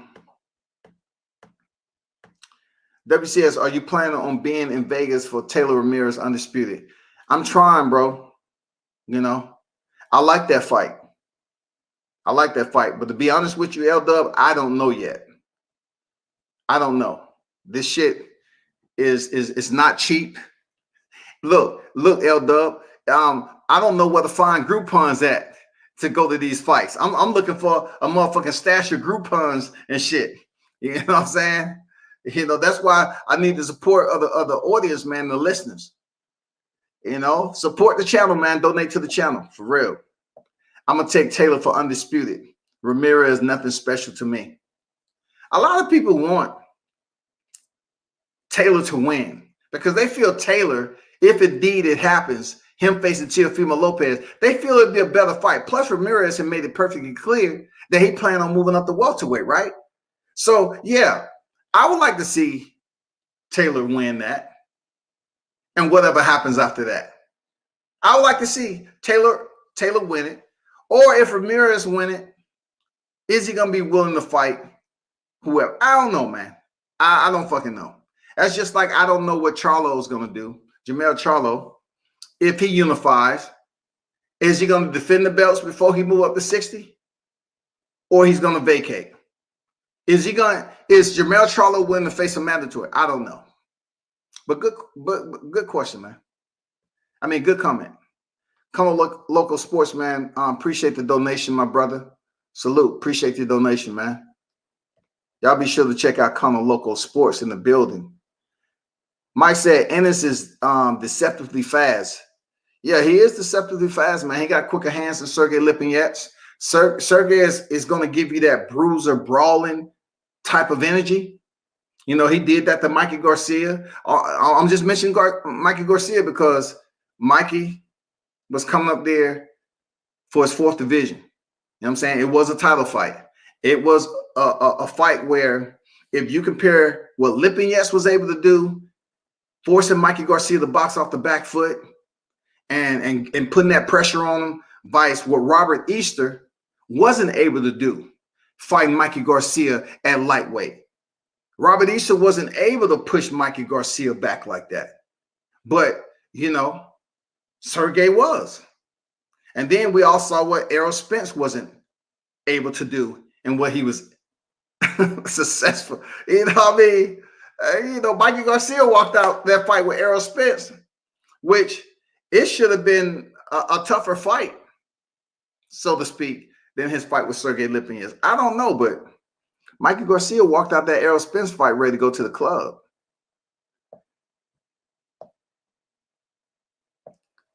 L-Dub say at Jade, who got in this undisputed Franchon Cruz DAZN versus Ellen Cederos? Shout out to Franchon Cruz DAZN, man. You know, shout out to Franchon. I'm glad she was able to get both titles back rather than that bullshit ass, you know, shit that Mauricio Suleiman was saying she's gonna have to fight for her title. Once again, I don't want to pull that card out, but that was some prejudice ass shit that he attempted. If Jimenez pop positive for umpteen amount of shit, why she's transitioning to me? You know what I'm saying? God damn it, you cheated. You was on some other shit, and she should have got both her titles back. The WBA say, fuck it. Hey, we're going to give you your title back. Old girl pop dirty. But the WBC held off and was acting like she would have to fight to get her title back. More money and shit. Get the fuck out of here, man. Boots is a bad boy. Don't sleep on him. You'll be on the canvas looking up at the bright lights. A lot of people are waiting for Boots to make his name in the welterweight division for sure. You know, they believe he's going to bring that popularity, that energy of popularity back to the welterweight division. If he's able to go in here and defeat Sergey Lipinets convincingly, then it sets him up for a bigger fight. The good thing about it is we don't know if the division is going to be unified or not, but it will set Jerome Ennis up to fight somebody. Somebody if he has a good showing with Sergey Lipinets. I like Boots, man. I like his style. I like what he has to offer when it comes to boxing. A lot of me saying it's Boots in his time. What he's been through, finally getting a little bit more freedom from being tied down with that contractual dispute with Victory Boxing Promotions, with Chris Menendorf, you know what I'm saying? And now to part ways, and his manager's Cameron Duncan, you know, they're cleaning up the shit or whatever. It's good to see him getting bigger fights now.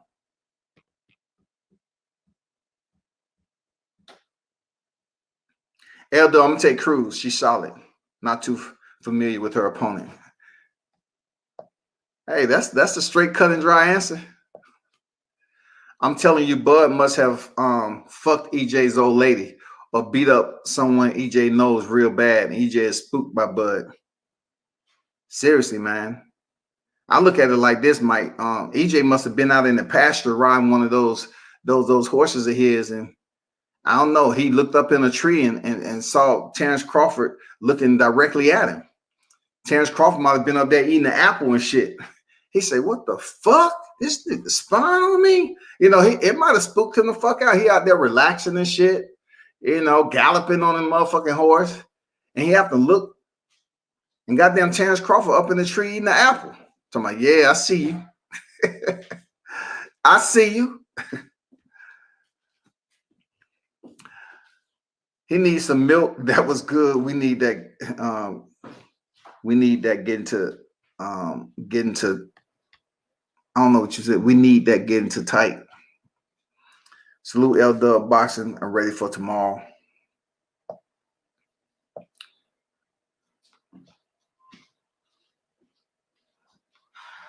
Respect for what you said about Spence and Mikey Garcia. I'm not sure if you're talking about as far as the way Mikey Garcia looked. Hey, what you doing, bro?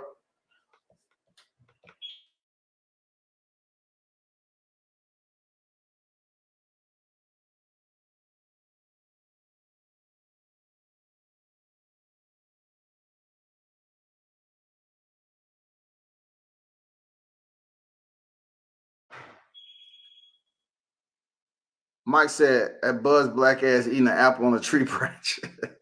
Hey man, you know, I'm telling y'all, man, Bud is much more athletic.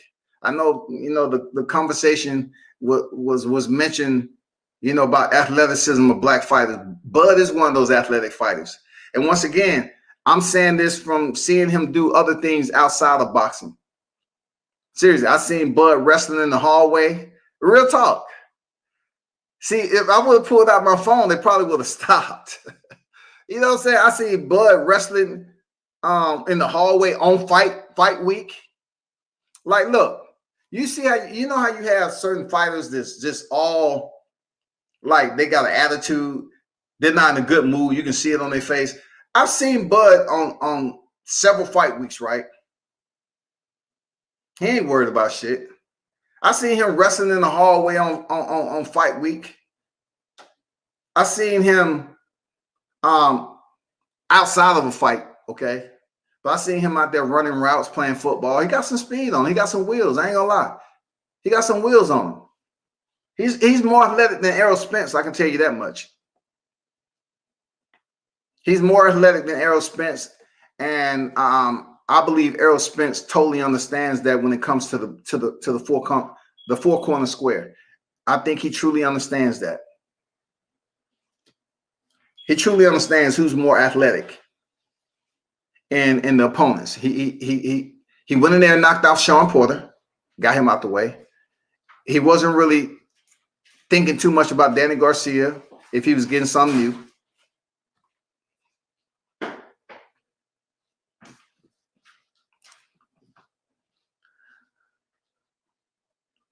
Simplify, here you stated one time you were a Marine. Yeah, at one point in time, brother was in the camouflage, boots on the ground. But I appreciate you, man. Appreciate you. But people, that's all I got, man. Appreciate y'all for pulling up for sure. We shall do this again and once more, hold up. Let me check something out right quick before I get up out of here.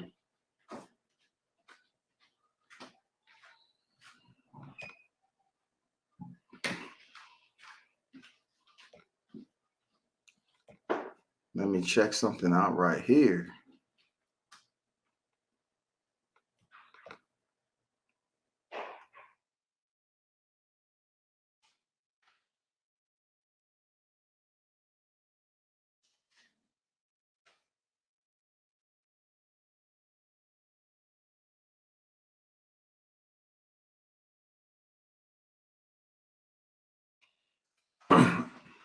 Speaking of simplify, I have to give a man Jermall Herring, his shout out, man. April 3rd, Jermall Herring is also defending his WBO, title at junior lightweight. And it's going to be in there against Carl Frampton.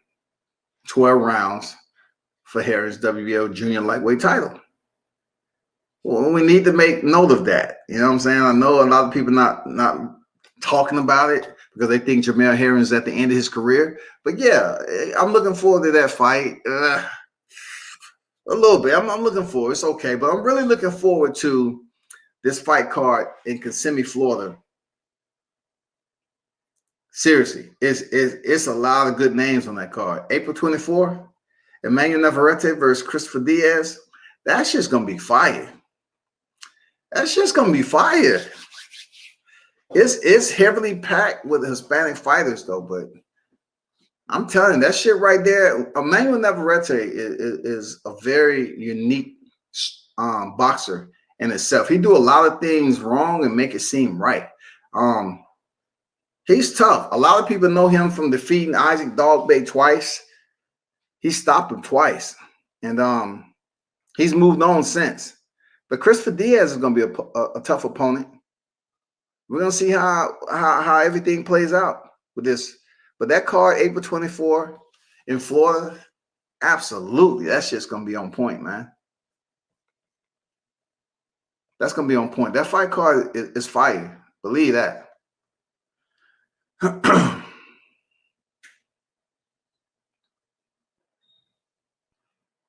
March 25th, San Juan, Puerto Rico, NBC Sports Network. Title fight, Amanda Serrano versus Daniela Bermudez, 10 rounds for Serrano's WBC, WBO featherweight titles.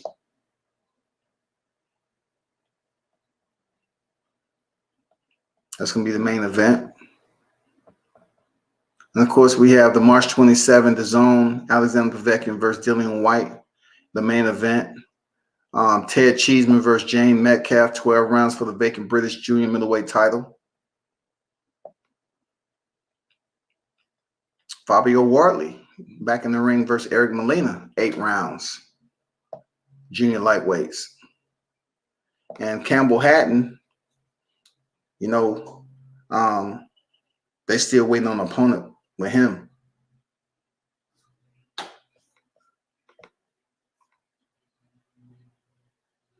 I stay quiet in the chat, but I enjoy the topics and discussion. Peace, WCS.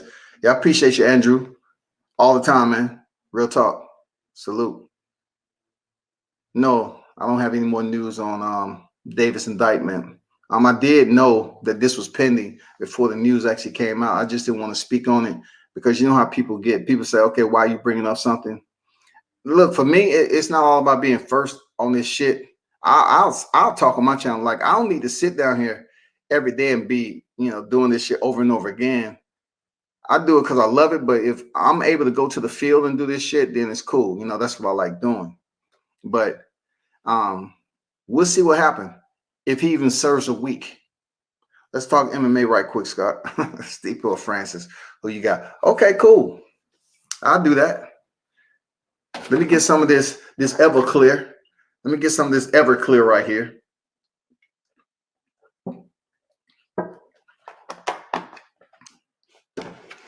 So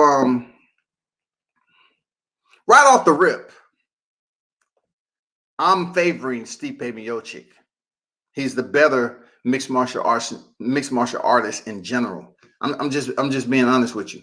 I'm favoring Stipe Miocic. Unlike boxing, I really don't talk about the records in mixed martial arts because fighters can have multiple losses, and to the temporaries who only pass by and watch mixed martial arts, they don't understand that the mentality is different. Stipe Miocic is 20-3. Mixed martial artists, they're not going to have a huge volume of fights. The structure is different. You're not going to have a mixed martial artist come in here and have this grand amateur career and then switch over to mixed martial arts. So therefore, with Stipe Miocic, he is one of the best heavyweights ever in mixed martial arts. All right. He's 38 years old. And his last prominent wins, in the sport was Daniel Cormier. He fought him in 2019. I'm looking at right here in 2020. So him and Daniel Cormier, I always say this all the time, right? It was a point in time where Stipe was vying for respect in mixed martial arts. And, he was getting these wins over these opponents, right? You look on his record. Let me share this right quick. Let me share this right quick with y'all. I have no problem talking some MMA. And though I try to stay away from blending this shit together, but since Mike asked, shit, let's talk about. So this is the record of Stipe Miocic right there, 20-3. And if you look right here, he's 38 years old, right? So this is where Stipe began to make a name for himself. You look at his name, Fabricio Werdum, right here. Fabricio Werdum, former world champion, all right, in the heavyweight division. He was the first man actually to defeat Fedor Emelianenko via triangle choke, right? He started to make a name for himself. I know y'all see Mark Hunt and Andrew the Pitbull Orlovsky down there too. No. Look at the rounds in which Stipe was finishing his fights, y'all. Round 1, Fabricio Werdum, right? Punches. So I'm saying to myself, okay, he has a boxing background. Let's see. Boom, he goes up to Alistair Overeem, ground and pound, round 1, y'all. Round 1. He stops Alistair Overeem. Moving on, 2017. Junior Dos Santos, round 1, punches, y'all. So I'm saying to myself, dude got solid hands. So the big test came with Francis Ngannou. Francis Ngannou was this guy who they was comparing, who had more punching power than Mike Tyson. But I always said, you can have all the punching power in your possession, in your ownership. It's all about how you execute it, right?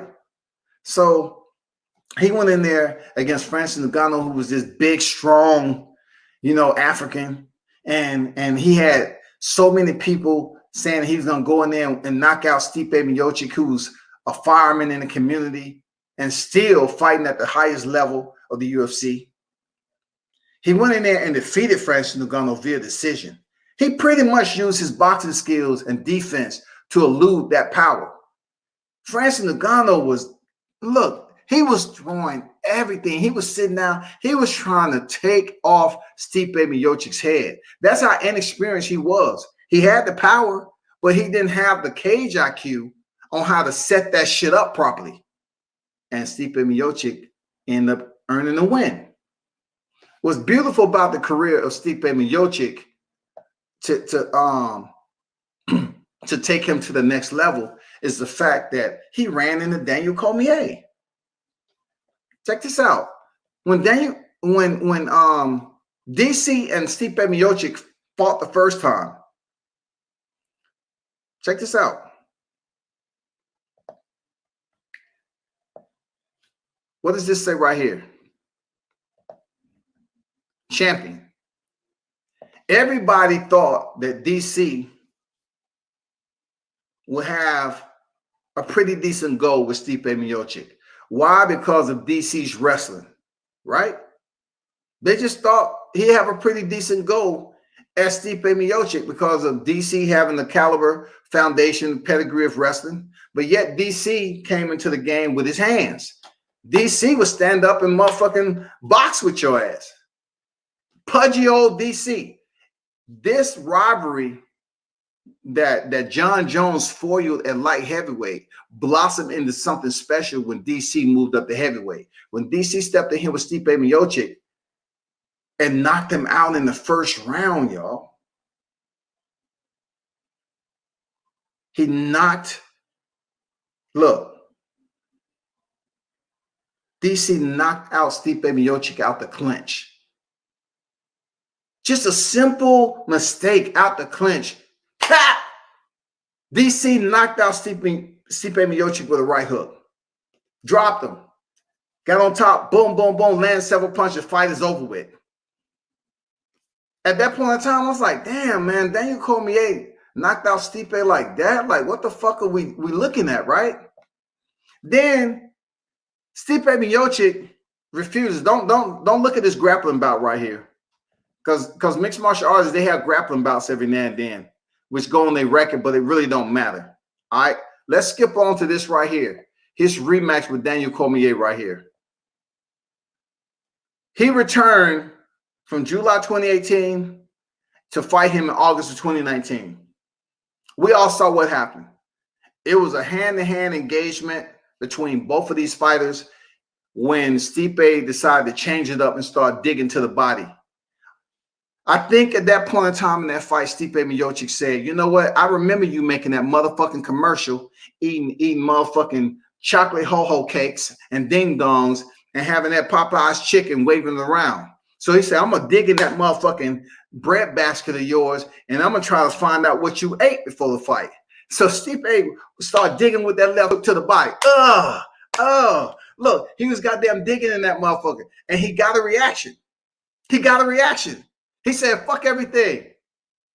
I knew you was soft around the midsection. Boom, he stuck him again. The tide turned. Daniel Cormier ended up being hurt. He pushed him up against the cage and finished him off with punches in round 4, which you're looking at. So from August 2019, they came back almost a full year later, y'all. A full year later. Stipe Miocic didn't even fight. DC didn't even fight nobody. Trilogy. A trilogy, y'all. And he wins a unanimous decision. But yet, Stipe hurts Daniel Cormier again. Who do you think that was in the shadows watching this whole thing play out? Francis Ngannou. Now, let's understand that Francis is in better shape than DC is. He's in better shape. But Francis Ngannou is not the fighter that DC is. Let's get that absolutely clear. Francis Ngannou has probably improved since he stepped in the ring with Stipe Miocic the first time. What did I tell you all when y'all tuned in and saw Francis Ngannou damn near decapitate Alistair Overeem? I said, that shit don't matter. Styles make fights. Alistair Overeem has been slept so many times. He stayed in close too long, and Francis took advantage of it and hit him with an uppercut. I'm one of the most highlight reel uppercut knockouts you'll see in UFC history, right? Francis Ngannou, let me bring him up. All right? Let me bring up Francis Ngannou. He's 15-3. Check this out. Check out his back-to-back losses. So after he lost to Stipe Miocic, right? He lost his unanimous decision. He goes in there with Derek Lewis. Like I said, once again, I don't know who followed me at that time. Were you listening? But I actually covered this fight with him and Derek Lewis. He was scared. I mean, he was very timid. You know why, Steve? Look, you know why Francis Ngannou was scared of Derek Lewis? Because Derek Lewis is known to have some of the heaviest hands in that division in the UFC. So he know Derek Lewis has the one quitter hitters, just like they were saying Francis did. But Francis wasn't confident enough to stand in there with Derek Lewis. It was one of the most boring heavyweight fights in the UFC. Both fighters was very apprehensive. Look, this fight was one of the worst fights in the top 10 UFC history. Derek Lewis and Francis Ngannou. Dana White was just disgusted. This fight was damn near on the same level of Darren Till and Stephen Wonderboy Thompson at the welterweight division. Real talk. Anyway, moving on. He kind of got some of his mojo back with fighting Curtis Blade, a wrestler. Curtis was just too inexperienced. He was just too experienced with his boxing. He just got knocked out, but Francis Ngannou exposed him and he closed him down in round 1. Stopped him. Moving on, Cain Velasquez. The one thing about Cain Velasquez, though, he's injury prone. Cain Velasquez has had issues outside of losing his title with his knees and stuff, and he's been injury prone. So it was this weird uppercut knockout that Francis Ngannou was able to get on Cain Velasquez, stop him in round 1. So you see the similarities, right? Stipe Miocic, going on his little tear, round 1 stoppages, and now you have Francis Ngannou recovering from that back-to-back loss. He's getting these round 1 stoppages. He goes into Junior Dos Santos, a common opponent between him and Stipe Miocic. You know what I'm saying? A common opponent. He finished JDS in round 1. Cancel bouts with Junior Dos Santos again. Jorginho Rosenstruck, who was another hyped up fighter, canceled again. He finally goes in there, and we all saw what happened. All Francis Ngannou did was blitz Rosenstruck and cracks him with a right hand. He goes up against the cage, falls down, and finishes him with punches in round 1. That's 4 fights in a row, round 1. It brings him back to a title shot with Stipe Miocic. That's how that shit worked. I mean, that's why I love mixed martial arts, the Muddy Flats, man. This shit I love. Now, Francis Ngannou coming off back-to-back loss in 2018. And only a couple years later, he's back in a title fight with Stipe Miocic. Now, who wins this fight, man? I'm going to tell you. The way Stipe Miocic looked in there with Daniel Cormier, I have to favor Stipe Miocic in there against Francis Ngannou. Even though Ngannou is strong, big, tough, he has power, Stipe Miocic has learned from being knocked out by Daniel Cormier. He's learned that shit. Stipe Miocic didn't get knocked out from just standing there and trading. He was knocked out by Daniel Cormier out the clinch by a right hook that he never seen coming. But the good thing that he understands about Francis Ngannou, he doesn't have to worry about being in the clinch with Francis Ngannou. Ngannou doesn't have the clinch game and the dirty boxing of Stipe. But he can box. Stipe has better hands than Ngannou. I give the edge to Stipe Miocic to go in here and potentially reciprocate their first fight. I see him winning unanimous decision over Francis Ngannou again. Now, just because he went in there and knocked out Rosenstruck in round 1, Rosenstruck admitted he didn't have confidence. You know what I'm saying? 2 fighters with power. Rosenstruck, who split Alistair Overeem's lip all the way up to his nostril, split it open. People's like, oh, he got power, this crazy power. So Rosenstruck went there against Francis Ngannou. Francis Ngannou was the one that pulled the trigger and knocked him out. With Stipe Miocic and Francis Ngannou, it's not going to have a problem with who's going to pull the trigger. It's going to come down to who fights the smarter fight. That's what it's going to come down to. Who's the smarter striker in there? And this is mixed martial arts, people. This is mixed martial arts.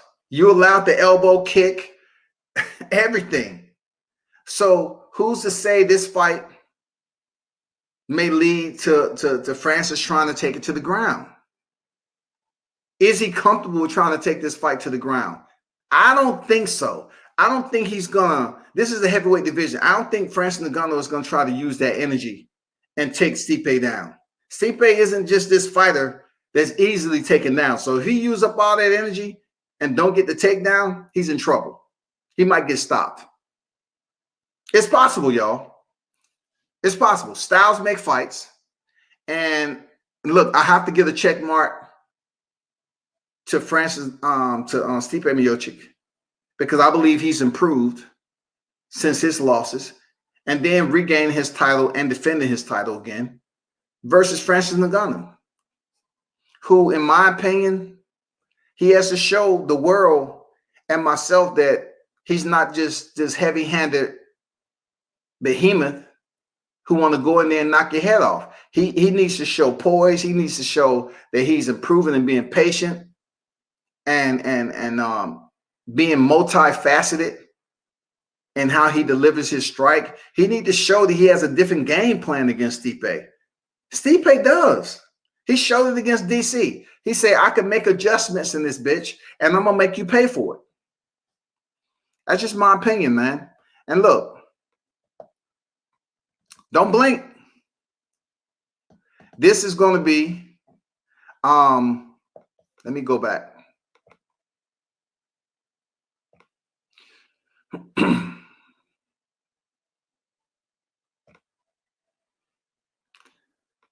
Look right here.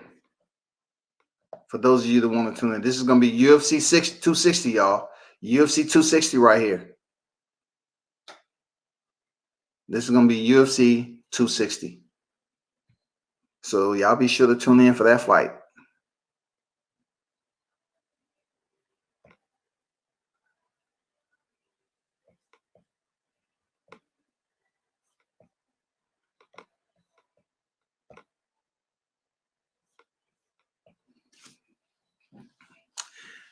Jay say Stipe body work in that third fight.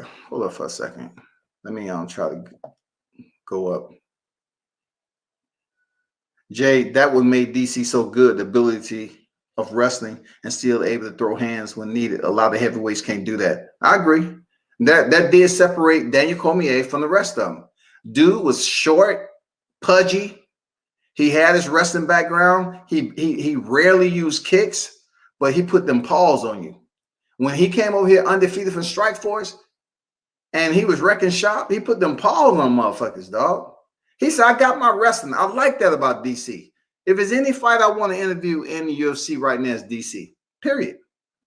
Because what he was able to do once he came over to the UFC is extend what he was doing in Strikeforce. I have nothing but respect for him, man. Even though John Jones shut him down, that was his alpha. And then he stepped up to fight Stipe Miocic. He legitimately earned his second division championship. He became two division champion, champ in the light heavyweight and heavyweight division. He's legitimized. He's a Hall of Famer. He's one of the best to ever do it. Now, yeah, he lost to Stipe in the rematch, but goddamn it, when he stepped up for the first time, he got the shit done. You might be right, Jay. Usman cardio and wrestling was in a whole nother level. Alex agreed, but Masvidal made it interesting on the stand-up. Should be a good fight. Y'all talking about freaking the rematch between Jorge Masvidal and Kamaru Usman. Stipe body work in that third fight was crazy. It was, man. It was pretty to watch. I was saying, when is he going to return back to the body work? When? Stipe adding that body work made him a complete fighter. Facts. Sir Ken in the building, salute to you. World Combat Sports, salute to the wrenches, and salute to the chat. Smash the like button. I appreciate you, my guy. Alex says salute at Sir Ken. Had to step away. What's the new topic? MMA. I just wanted to touch bases on that, man. I got Stipe edging out Francis Ngannou, potentially in a stoppage, or a decision win. The reason why I say stoppage is we've seen Stipe Miocic able to make adjustments. And he stopped DC, which Francis Ngannou can't fuck with DC, in my opinion. He can't. The way that DC boxes, Stipe Miocic, he'll probably box Francis Ngannou different. You know what I'm saying? DC is a Hall of Famer. The reason why I say Stipe Miocic might potentially stop Francis Ngannou because Ngannou may come in with a different fight plan. He might try to get in close and push him up against the cage and try to work some inside boxing, some dirty boxing. But I truly believe, check this out. I truly believe that Francis Ngannou may attempt to play Stipe Miocic in close, just like Daniel Cormier was able to have success.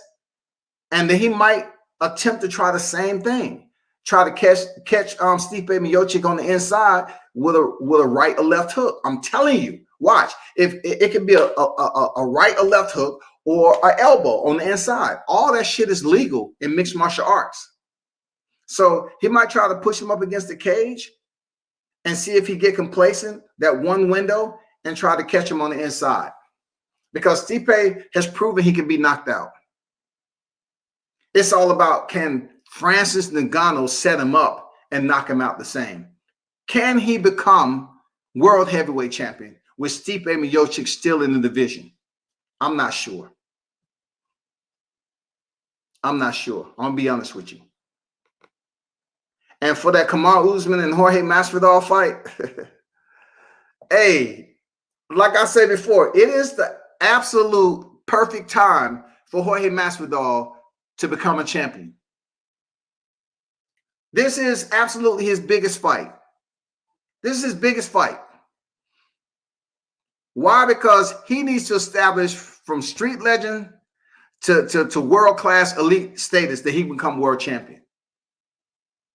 He needs to do that. He said with a full camp off with his head. We need Jorge Masvidal to come in here, Kamaru Usman, and prove that it's his time, and with a full camp, he's a much better fighter. The problem that I'm having now is Kamaru Usman is solid, dog. Kamaru Usman, oh my God. Look, this is a cat who I criticize the shit out of. I'll say 30%. Dude, you're boring as fuck. When he start notching these wins, Tyron Woodley. I said, okay. Kobe Covington. I said, oh shit, okay, all right. You know, he stopped Kobe Covington. What a grudge match. I said, all right. No, matter of fact, hold up. Matter of fact, let me do this right quick.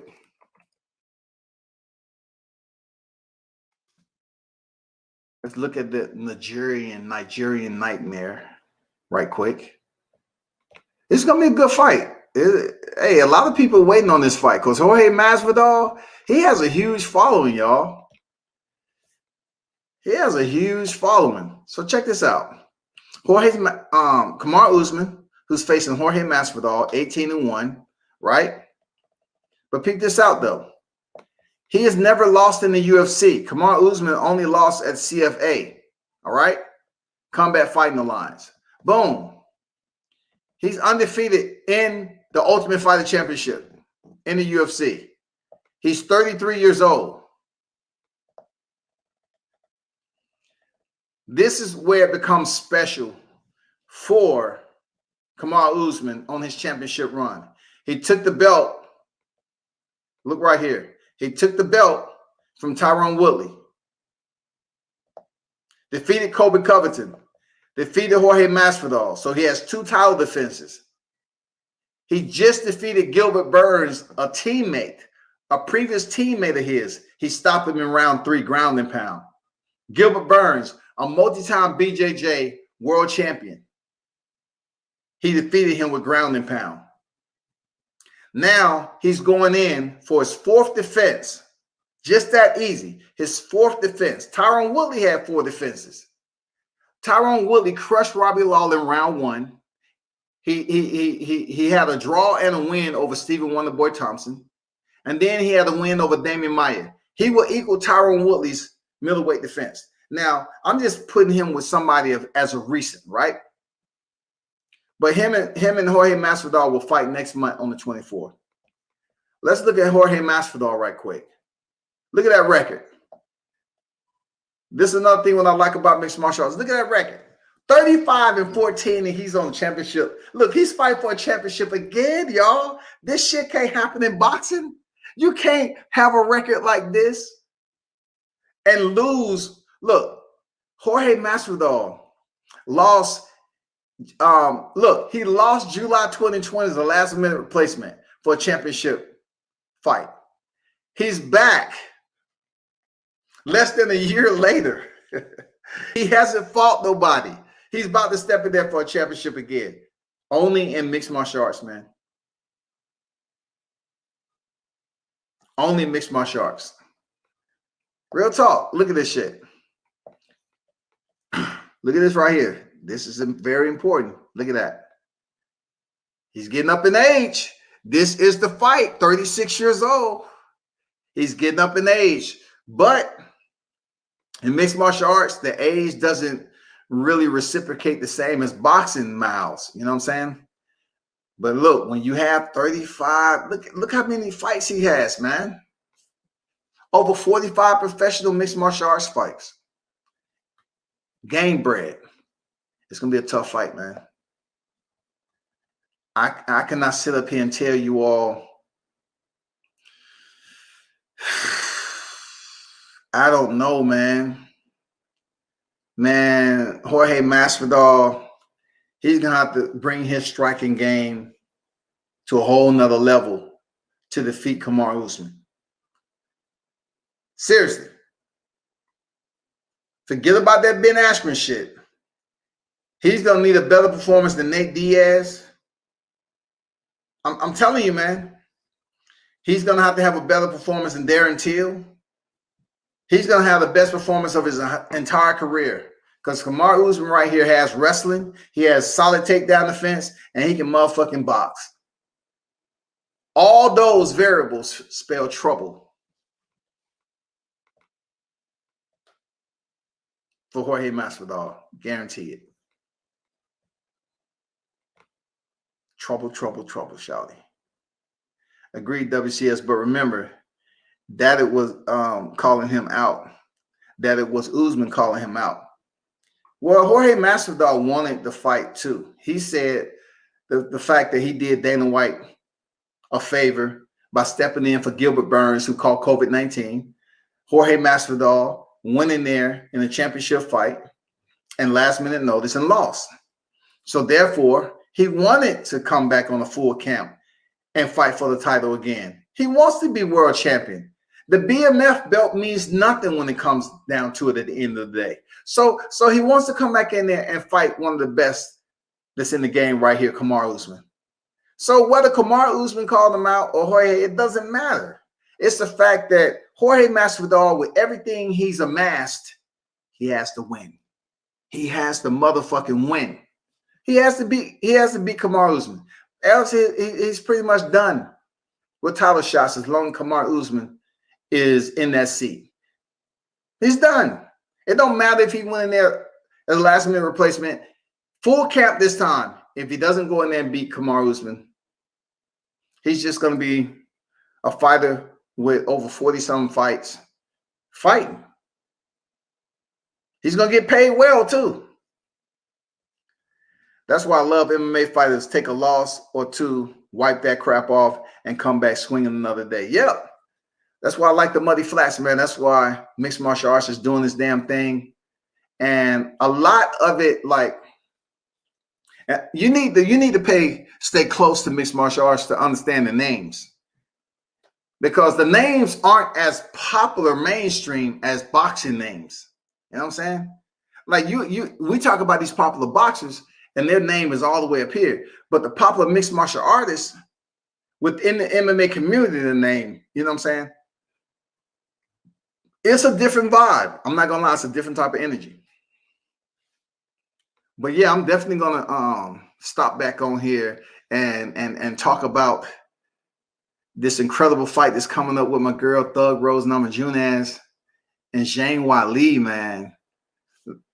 Oh, that shit's gonna be wicked. That shit's gonna be wicked. Rose Namajunas has already been a champion. She defeated Joanna Jędrzejczyk in the first round. Oh man, we're gonna talk that talk and walk that walk and break down the women of this fight card that's coming up in UFC 261. And the only one that can do that is World Combat Sports. You know what it is, man. I'm definitely gonna give you that breakdown. Until next time, y'all turn up and tune in to World Combat Sports. Appreciate y'all for pulling up.